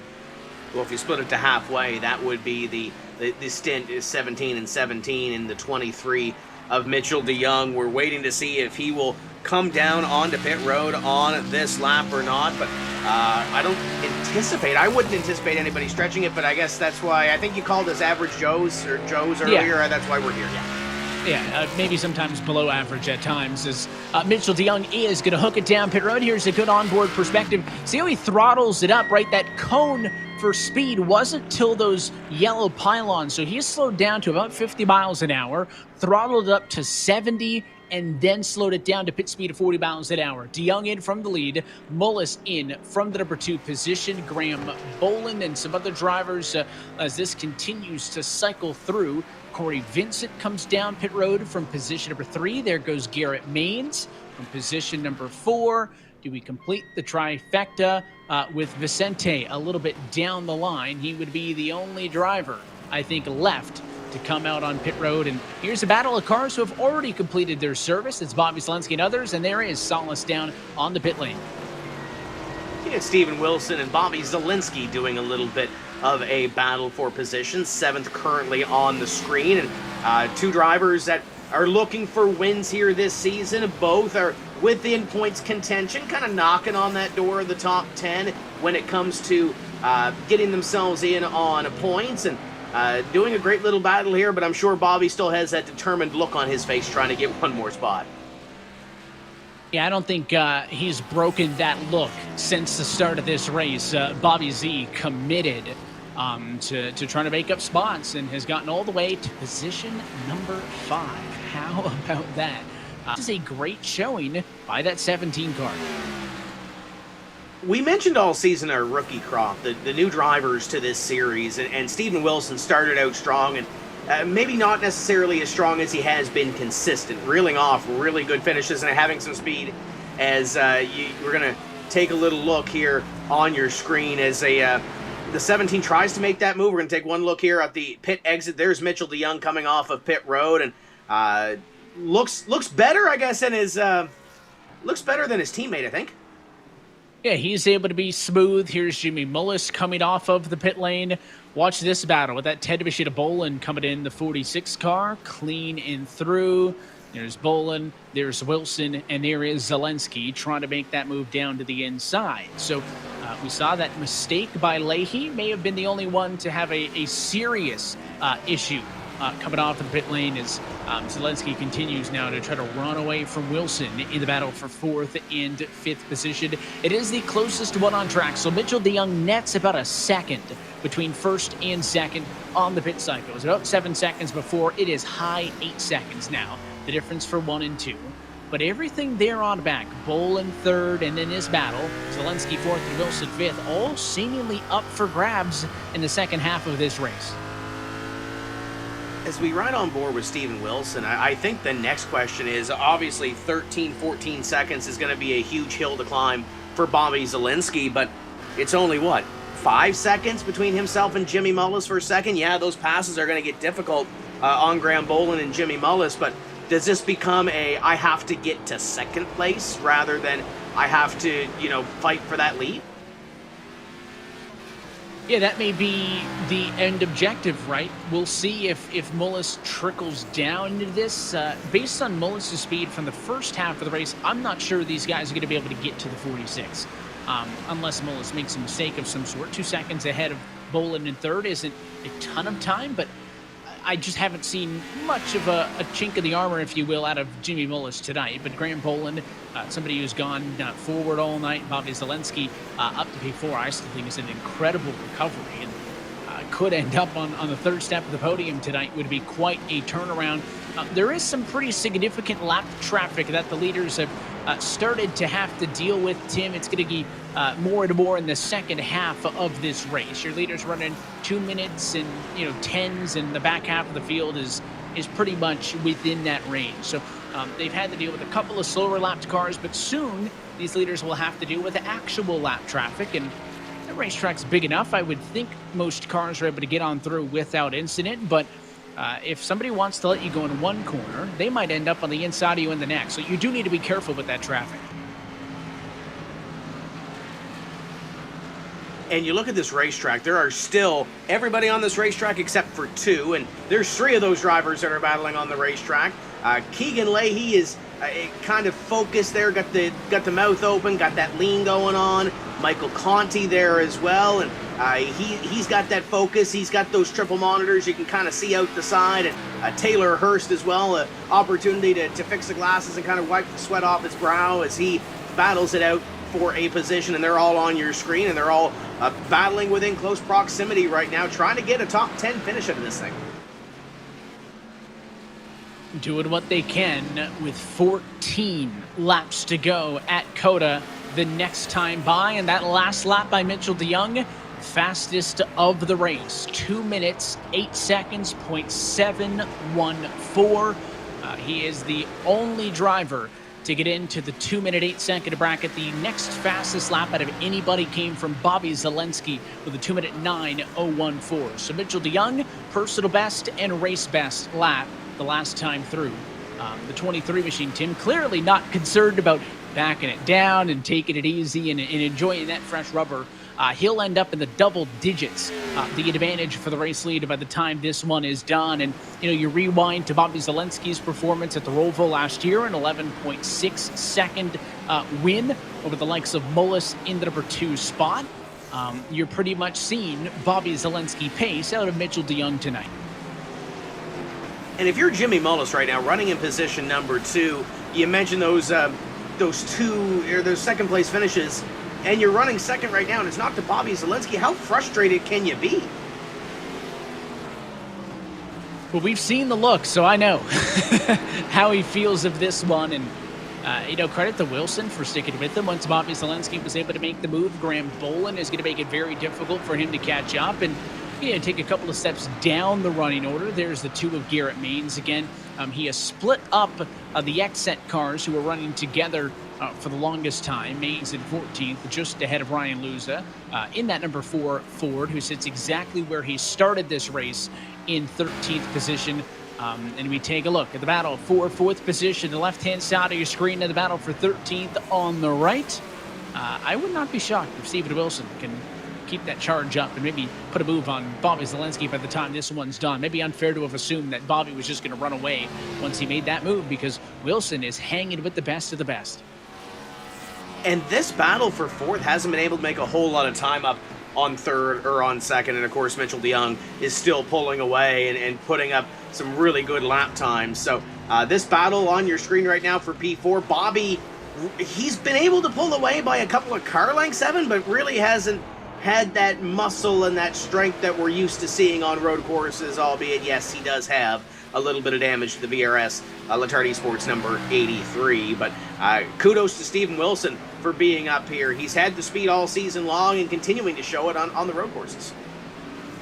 He has, and it's good to see that from somebody like a Wilson. I know we mentioned a little bit earlier how important a good run was for the likes of Bolin, and Wilson could certainly take the points as he hopes to stay at this level for 2022. Looking at the number 6 machine at Nathan Lyon, I mentioned that he and Michael Guest had pitted together, but Lyon clearly got through the pit cycle better of those two, because he is up and ahead of that 9 and Guest by about 3 spots and is on the back bumper of Blade Witt. This is a battle for 24th and 25th.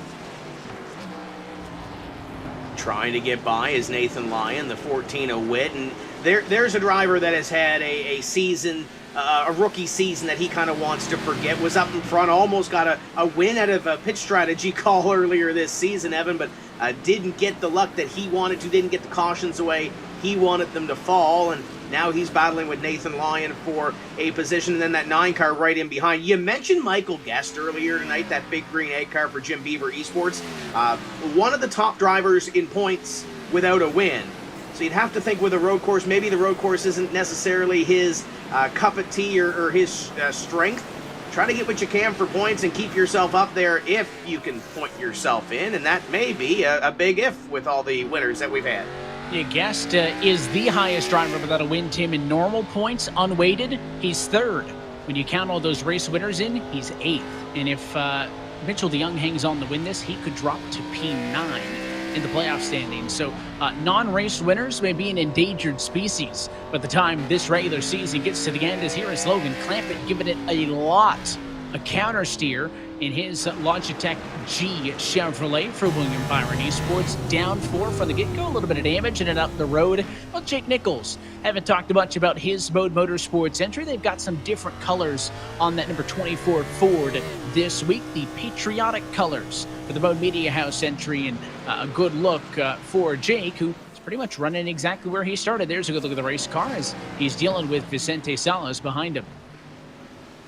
That's a pretty sharp scheme on that number 24 car. And when you look at it, we said he's had a quiet night, but that might be a good thing, knowing that car is, it looks like, in one piece, not a whole lot of damage to the race car compared to some of the race cars that we've seen around COTA here this evening. Doing a great job holding off. And there's Chris Shearburn, last week's winner. The last time we raced, he was your winner. And right now, in position number 23 with Blue Emu on that car. You got the race win for Letarte Esports. Fun to see that not only has the trend continued, Tim, for the different race winners, but the different teams, right? Michael Conti for Junior Motorsports, Keegan Leahy with 2311, Luza with XSET. You got Logan Clampett with William Byron Esports, Bob Bryant for Clickerman Sport, Vicente Salas for Space Station, and Chris Shearburn for Letarte. I mean, it has been a wild west of who could win these races on Tuesday night so far in 2021. There is no clear breakaway, but Chris Shearburn has won more races in our last 8 than anybody else. Of course, won that 2020 season finale. There's a look in 37th position with the 37 of Derek Justice. He is the last car on the lead lap in the Louisiana Hot Sauce Kroger-sponsored Chevrolet for JTG. Hasn't been the night for JTG or Derek Justice. Brian Schoenberg, his teammate, has already retired from this race. And Derek, I think at this point, trying to hold on for dear life as you see Michael Conti, and he's got a little bit of company with Garrett Maines. A great run here tonight for the two, kind of hanging out in the top 10 and battling with some of these former road course winners and former champions in his maiden voyage in this series on a road course. And is trying to work his way through the number 8 machine of Conti up the road. Conti successfully defending for the moment. Next time by, your race leaders will take 11 laps to go as Mitchell DeYoung tries to close this one out. But lots of fighting inside of the top 10. You're watching the 2021 eNASCAR Coca-Cola iRacing Series.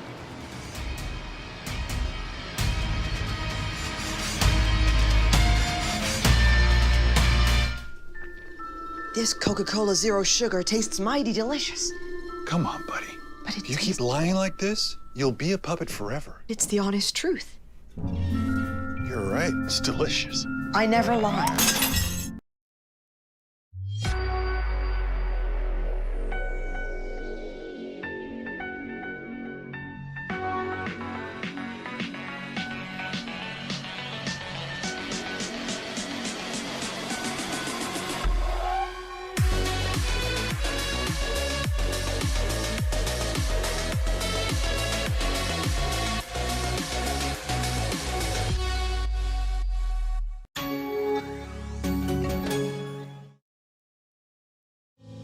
I am in awe of your bravery, your selflessness, your strength. For the millions of ways you keep us safe, I am only here because of your sacrifice. And I am not going to stop until each and every one of you is recognized for what you do for this country. And for that, I am forever grateful. I am NASCAR.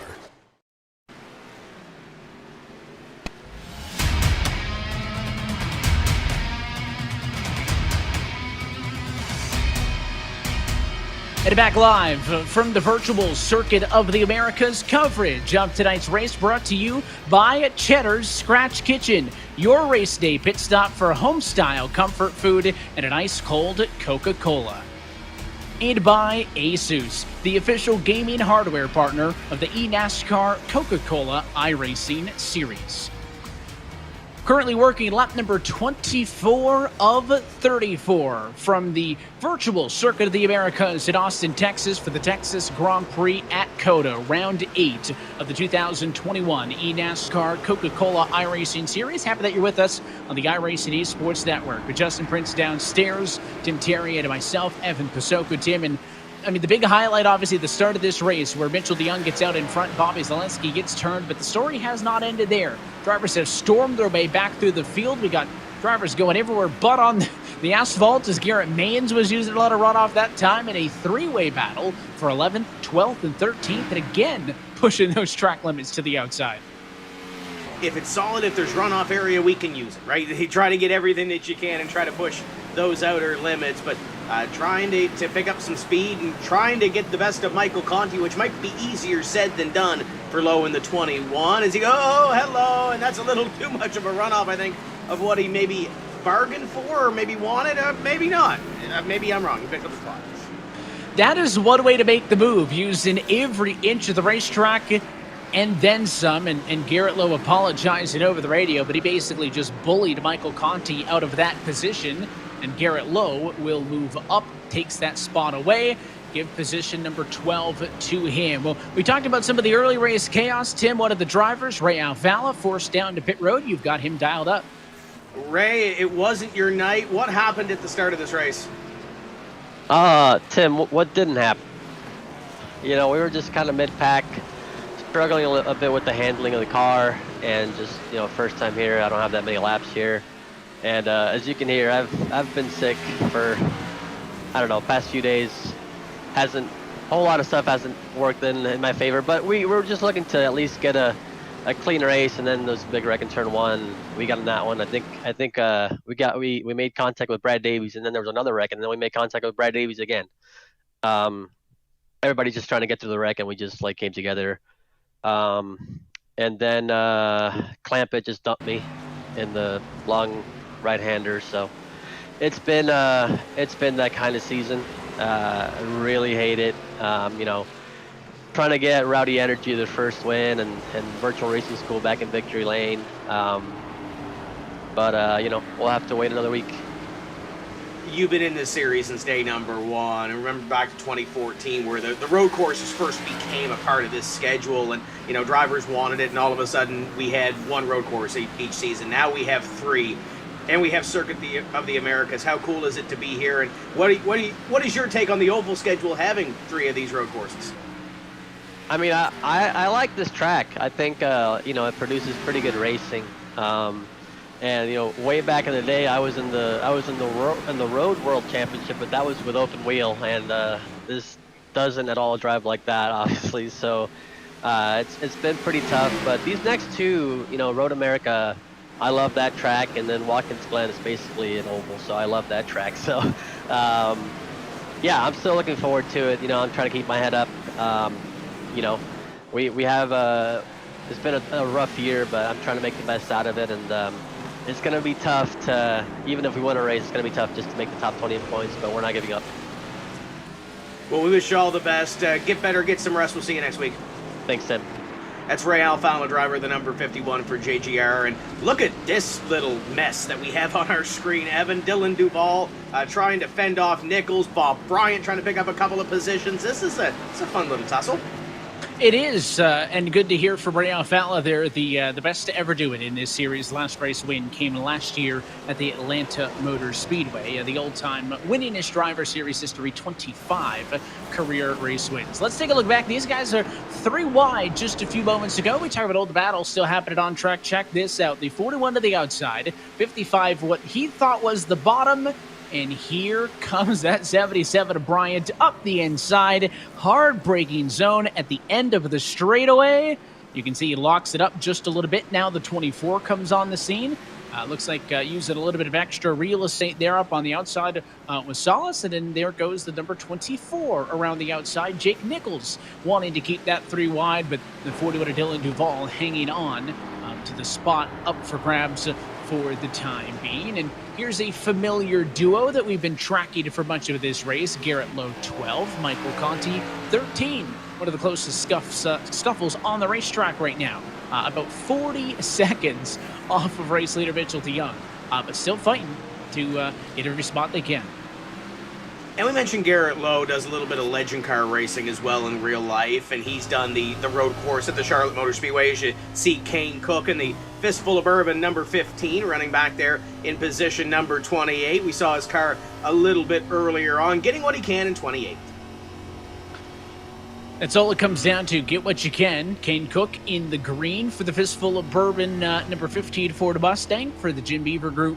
That is a positive. I think if you can finish in the green, it could always be worse. And one of those drivers who I think is looking forward to heading to Charlotte next week. Jake Matheson, somebody else who is in the green. He started 36th. Tim, he is up to 31st.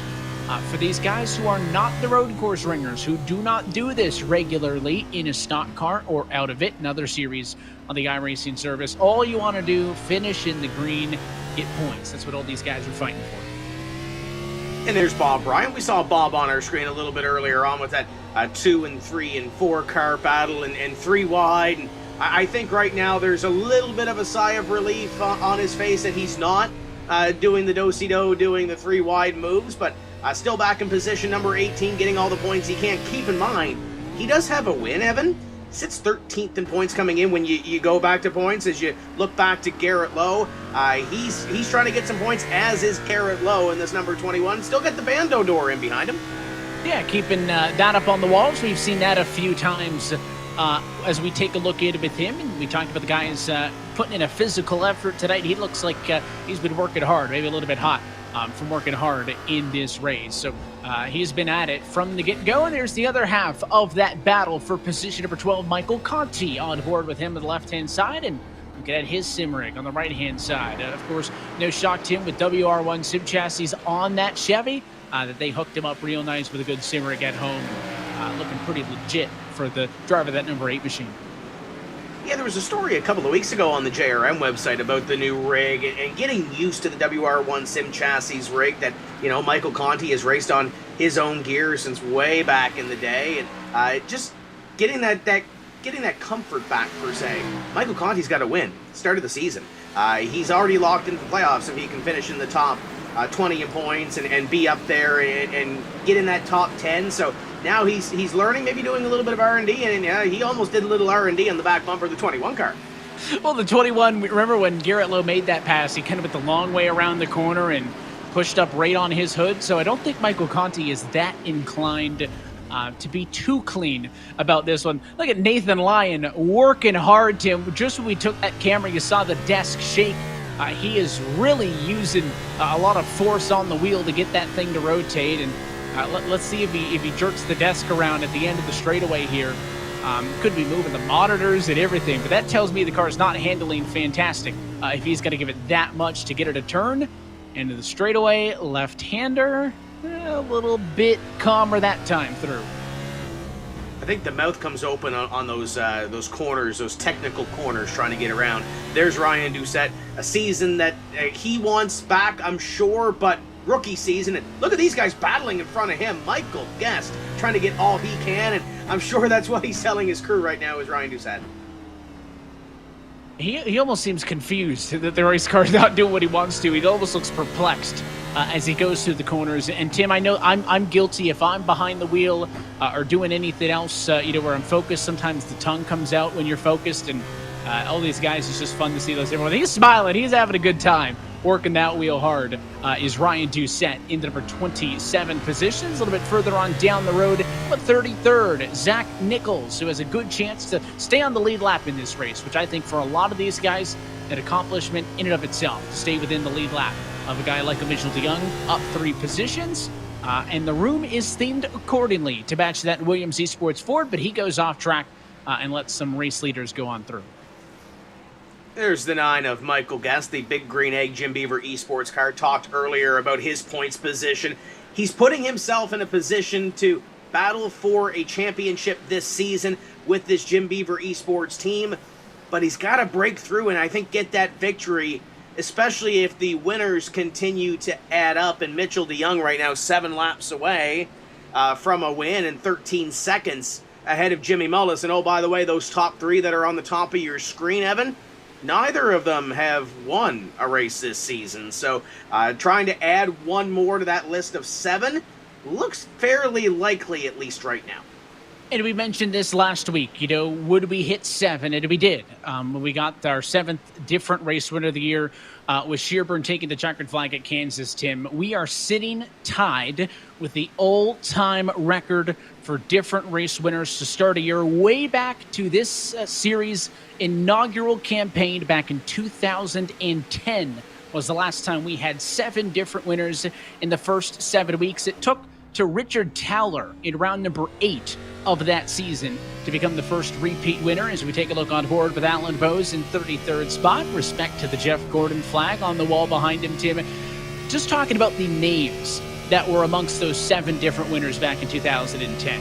Dale Earnhardt Jr., a race winner at Daytona, followed by Sandeep Banerjee, the race win at Las Vegas, Richard Towler, a Bristol winner, Ray Alfala, a Martinsville winner on March 23rd, 2010. Keep in mind, it's 2021 right now. Josh Parker, the winner at Phoenix, Brad Davies, Talladega winner, and Josh Berry, might have heard of him, Darlington winner in this series. A lot of those drivers have come a long way since the last time we had 7 different winners as we ride with Dylan Duval. And Dylan Duval, kind of a little bit of a sawing on the wheel through the S's here, trying to get back up. The driver from Halifax, Nova Scotia, was a part of those 2 and 3 wide intense battles. I believe that might be Vicente ahead of him, trying to reel him in the final 6 laps or so of this event. But doing a great job right now. He was kind of confident coming in with his race car, so I'm sure he's not going to be happy with 16th, but that's where he is. And of course, a new room for Isaac Gann, out of the college dorm into the new room. And this one looks fairly clean right now. The desk looks fairly clean, a little bit behind him, another monitor sitting there, but looks fairly calm right now, at least in the room. Maybe not on the steering wheel and not up on the wheel. There he is. Just sees us and gives us a fist bump. Give it a couple of weeks for him to work in that new setup, but I'm sure it'll be well worn in. Congrats to Isaac on graduating, and Tim, I hope the boys are somewhere watching, because that was, I think, one of the highlights of the year, seeing everybody in the second room over cheering him on when he got that top 3 finish a handful of races back. Here's a look with the Blade Witt riding in the number 25 spot at the moment. Blade is up 6 positions from the start of the race. So yes, Tim, these guys in the 20s and the 30s are not in a race-winning car. They don't have that speed here tonight. But again, for all the guys who just want to get through this race, I think as long as you're in the green, you're having a good time out. And he's got the racing gloves on. Seems pretty content. He's in a bit of a bubble right now. Doesn't have that much to catch up the road, but he does need to keep the speed up because Michael Guest and Ryan Doucette are not that far behind his iRacing number 14 machine. So he does need to keep the pace up through these final 5.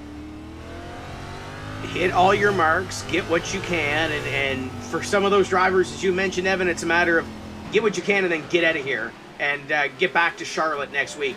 There's Bobby Zielinski. Now you can see that he's shaking Steven Wilson. He's a little bit behind him. You see Graham Boland right ahead of him. He's catching the 10 car.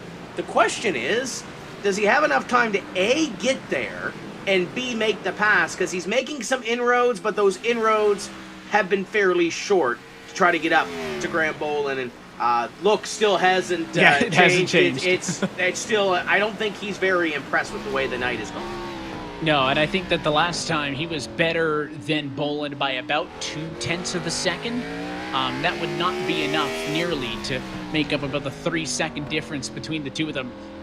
This time by coming to take 4 laps to go from Coda, it would have put him well shy. And I still think for Bobby Zielinski, Tim, to recover to a P4, if this is the top of the mountain for him on his climb back from 13th position after that wreck at the start of the race, I still think that is a great end for Bobby Zelensky, considering how it could have gone the way of Salas or the way of Ottinger, right? It could have been a lot worse. But Bobby knew with those race winner positions filling, Bobby came into tonight the third driver out of the points. If there were no wins, Tim, Bobby was P10 in points tonight. He was going to be fine. But with the wins factored in, entered tonight 13th in the points. He is very aware that these spots are going to burn up quickly. And I think Bobby, for the first time in a long time, may have a lot of pressure when we head to our next road course race, another debut in series history as we get over to Road America at the end of June. And then we head to the Glen. So there's 3 road courses here that Bobby has a shot at. One might not be great, the other 2 still to come. But look at those times compared to Graham Boland trying to make that time up and running quickly out of laps here this evening. But I think you mentioned it. There's one road course here that may not have necessarily gone his way. But Evan, if it's any consolation, and it's probably not, it's a good point night for Bobby Zelensky. And oh, by the way, the driver that he had the little set 2 with, Nick Ottinger, he was running 39th at one point tonight. Ottinger has found his way back up to 30th. So compare that to where Bobby Zelensky is, it could have been a lot worse. And I want to expand on that point, Tim, for a moment as we look a little bit back at Nick Ottinger, who just hasn't been able to recover after his incident, started 5th and is in 30th, Tim. I think this is I think I can say pretty comfortably now that we're going to have 10, if not more than 10 different race winners this year, which means that a win is not going to be enough to secure you a spot in the playoffs, right? That is why a good points night for Bobby Zelensky, Tim, is big. Because I mentioned if you didn't weigh the points on wins, right? Bobby was P10 into tonight, but with the wins, he was 13th. In points, if Bobby were to get a win at Road America or at Watkins Glen, he would be ahead of Luza, Bryant, and Salas. And he would put those drivers maybe into a bump position. So that is why wins, always important. We knew that was going to be a thing with this win in your in format. But points, with how many different race winners we have, could be Bobby Zelensky's saving grace. And that's why I 100% agree with you. A P4 tonight is the furthest thing from a lost cause. And looking at your top 10 right now, this being the head of the pack and Mitchell DeYoung, none of those drivers in the top 10 have won this season. So there's it goes to show, and it goes to that next road course race coming up at Road America that we might see somebody put in that little extra effort, maybe get a good qualifying effort and maybe shine right there as well. But it's just like the real world NASCAR Cup Series. Alex Bowman gets a second win at Dover and feels comfortable because 2 wins is definitely going to get you a playoff position. So we'll see what happens here in these next upcoming races. Going to put the pressure back on these drivers that have won 1 to now win 2. And in Mitchell's case, if he could hang on, barring any sort of late race drama in this one, and Mitchell DeYoung goes on to get a race win, we would break the record with an 8th different winner to open up the season. And you talk what Mitchell has done, Tim. Mitchell was 19th in the points. So he would bump even more drivers down. But Mitchell, I would be concerned, Tim, would need maybe 2 wins because he would be the lowest in points with a win. And as I just explained, if we have more than 10 different race winners, it will be weighted by wins and then points. So Mitchell, despite maybe trying to get a win here tonight, may be in a pressure-packed situation, Tim. So the battle between Mitchell and Bobby could be a mammoth fight with how much those 2 drivers will have on the line at the 2 other road course races still to come this regular season. Not even talking yet about the one in the playoffs if those drivers can get there. Yeah, July 29th, I believe, is Road America. You want to circle that on your calendar right now and join us here on eNASCAR because that is going to be one that you're going to want to watch. And oh, by the way, Jimmy Mullis is good at these road courses, and Graham Boland has really come into his own as a road course racer as well, as you're right on board at him, sitting in position at number 3. Those drivers are going to be gunning for wins as well. There's Michael Conti on your screen and Ryan Luza in behind, 2 of our previous winners this season, and not in the top 10. This is the battle for 13th. Who'd have thought? What a weird night, I think, all in all. But you talking about Conti, I mentioned he was the 2014 Watkins Glen winner when we saw our first ever road course race in this eNASCAR Coca-Cola iRacing series. You got Ryan Luza, Tim, who, by the way, in the last 3 years of this series. He was the first driver to get 2 race wins. Luza had averaged about 3 wins in the opening 10 weeks of the last 3 years. So this is the longest Ryan's gone without a second win in the calendar in quite some time. Luza is somebody who expects victories, and we'll see all these guys in contention when we go to the longest oval race of the season next week at the Charlotte Motor Speedway for 200 laps. In that one. So you had to endure a couple of weeks off up to this one, but we got racing next Tuesday night here on the iRacing Esports Network. Up at the front of the field, Mitchell DeYoung inside of 2 laps to go. Jimmy Mullis about 16 seconds off, Justin. And for Jimmy Mullis, he's been near complete silent on the radio tonight, dialed into this race. But one of the main things he told me before this race was his expectations to have a clean race, to try and get himself some points, because he feels he's had speed this year, but has just been caught up in things out of his control that have kept him down the standings. Tonight, he's achieved those goals right now in the closing stages of this race. And that's what you want. And for somebody like a Jimmy Mullis, Tim, we talk about all these different situations, right? Jimmy comes into tonight 30th in the points. So I don't even think he's in a position where he can think of a win yet. Will he be a contender for a win at Road America? Yes. Will he be a contender for a win at Watkins Glen? Yes.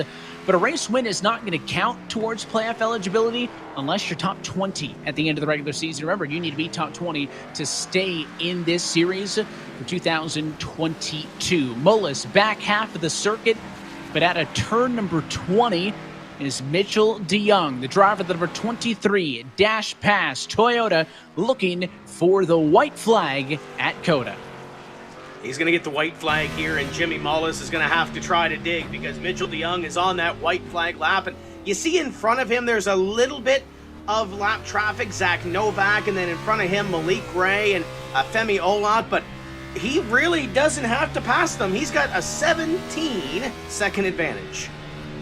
He is well out in front, and even to the very end, 17 seconds ahead, Tim.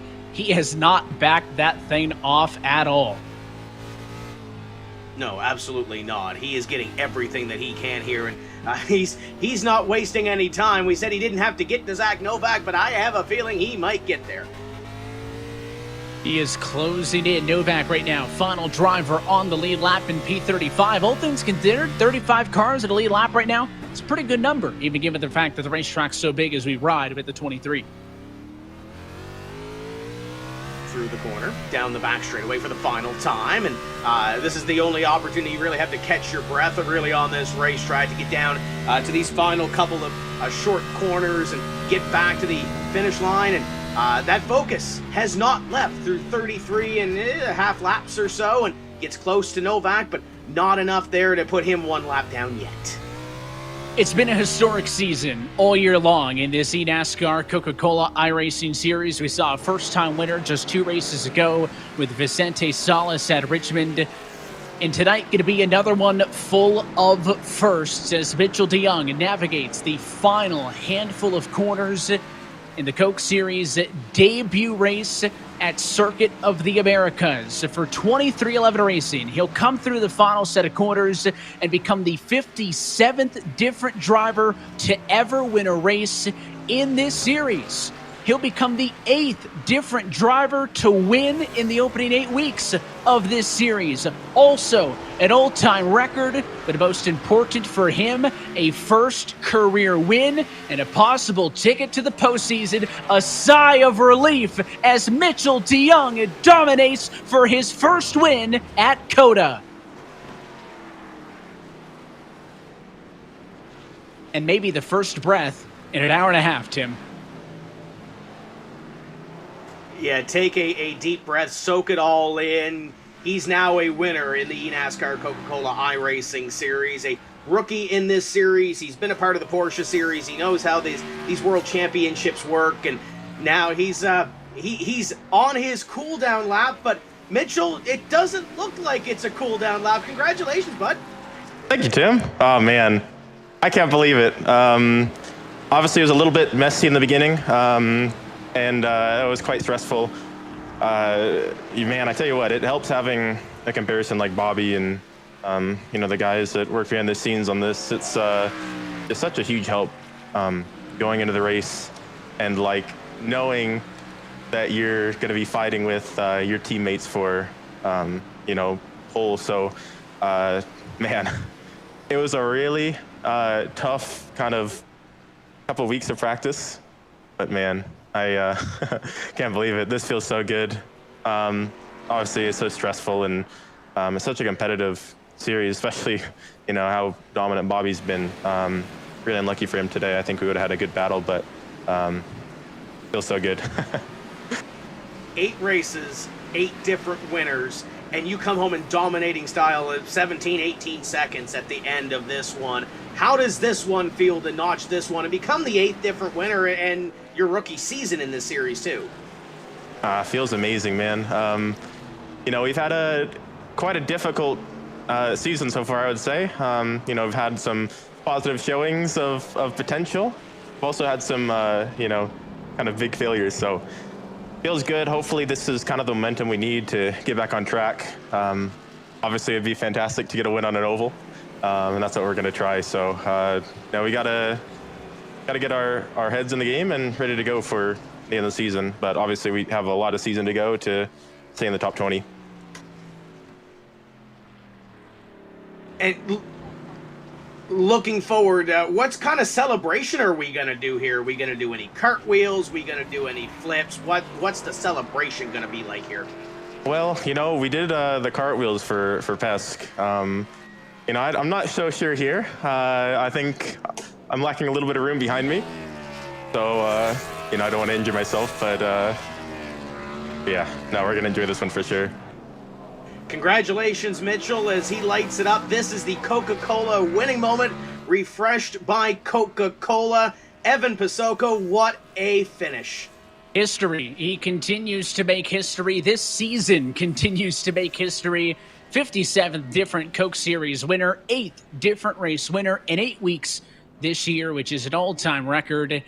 And Tim, the boat continues to get full in terms of the battle for the championship. DeYoung gets the win. It was Jimmy Mullis who came home in second position for this one. Tim, I think you've got the 46 dialed up. Jimmy, it's another second place finish. It's a good night considering the way your season is gone, but what do you got to do to win one of these things on a road course? Get faster, man. Those guys, both the Coanda guys, Bobby and Mitchell, both are just insanely fast at these tracks. And, hats off to them. Tonight, I didn't really expect to run P2 like I did last year. We just didn't really have the pace in our car. I kind of got a gift there in turn 1 on the first lap and was able to just manage. And our car was a little bit better than I thought it was going to be. But, super pumped for, just finally having a finish this year. It's felt like, it's been a whole year since I've actually had a clean race. It's been a struggle, but to finally be back talking to you guys it's a good feeling.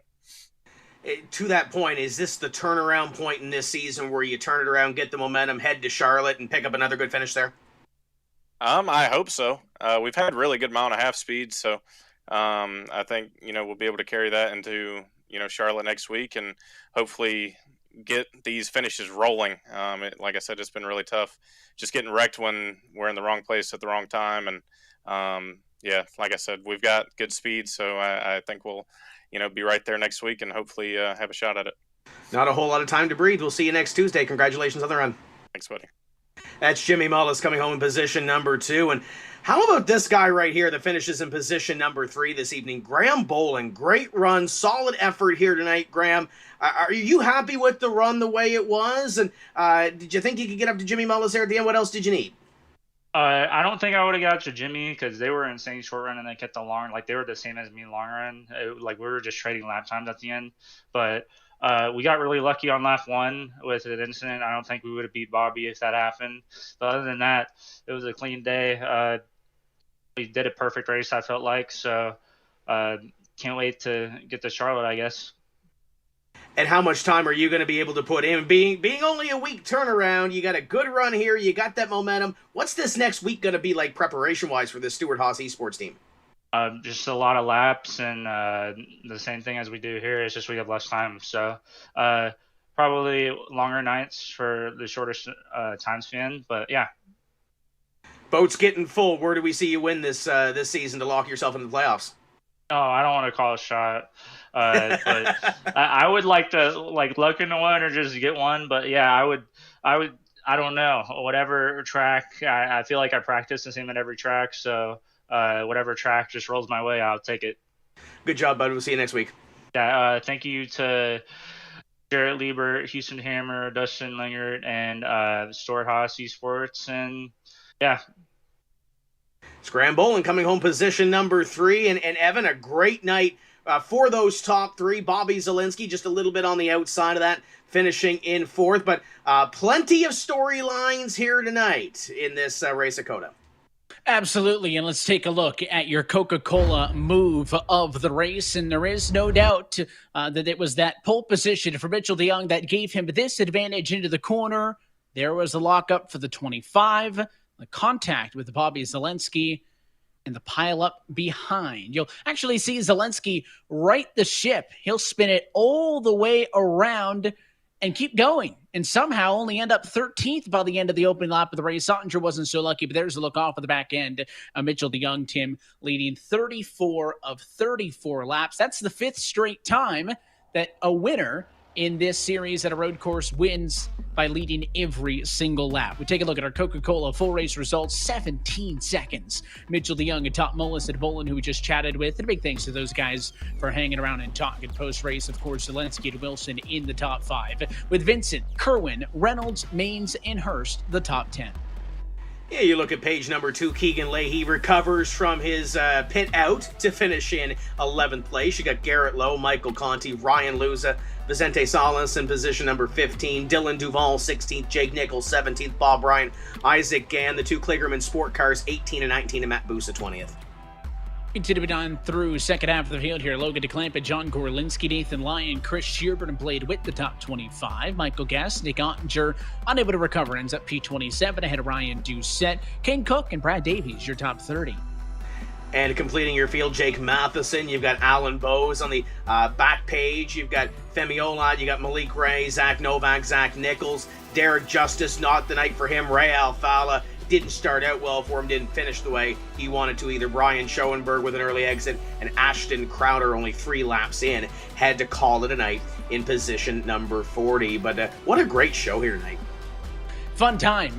We had the big question: could somebody top Zelensky? And I think that we were robbed a little bit of the battle with the contact, but Mitchell DeYoung proved that he was the driver to beat here tonight in dominating fashion. And as I mentioned, you don't even have to wait until we're back, because we head to the virtual Charlotte Motor Speedway next week. Could we possibly make it 9 in 9? The record has been broken. This record-breaking 2021 season, Tim, continues next Tuesday, May the 25th, at the virtual Charlotte Motor Speedway. 200 laps in NASCAR's backyard.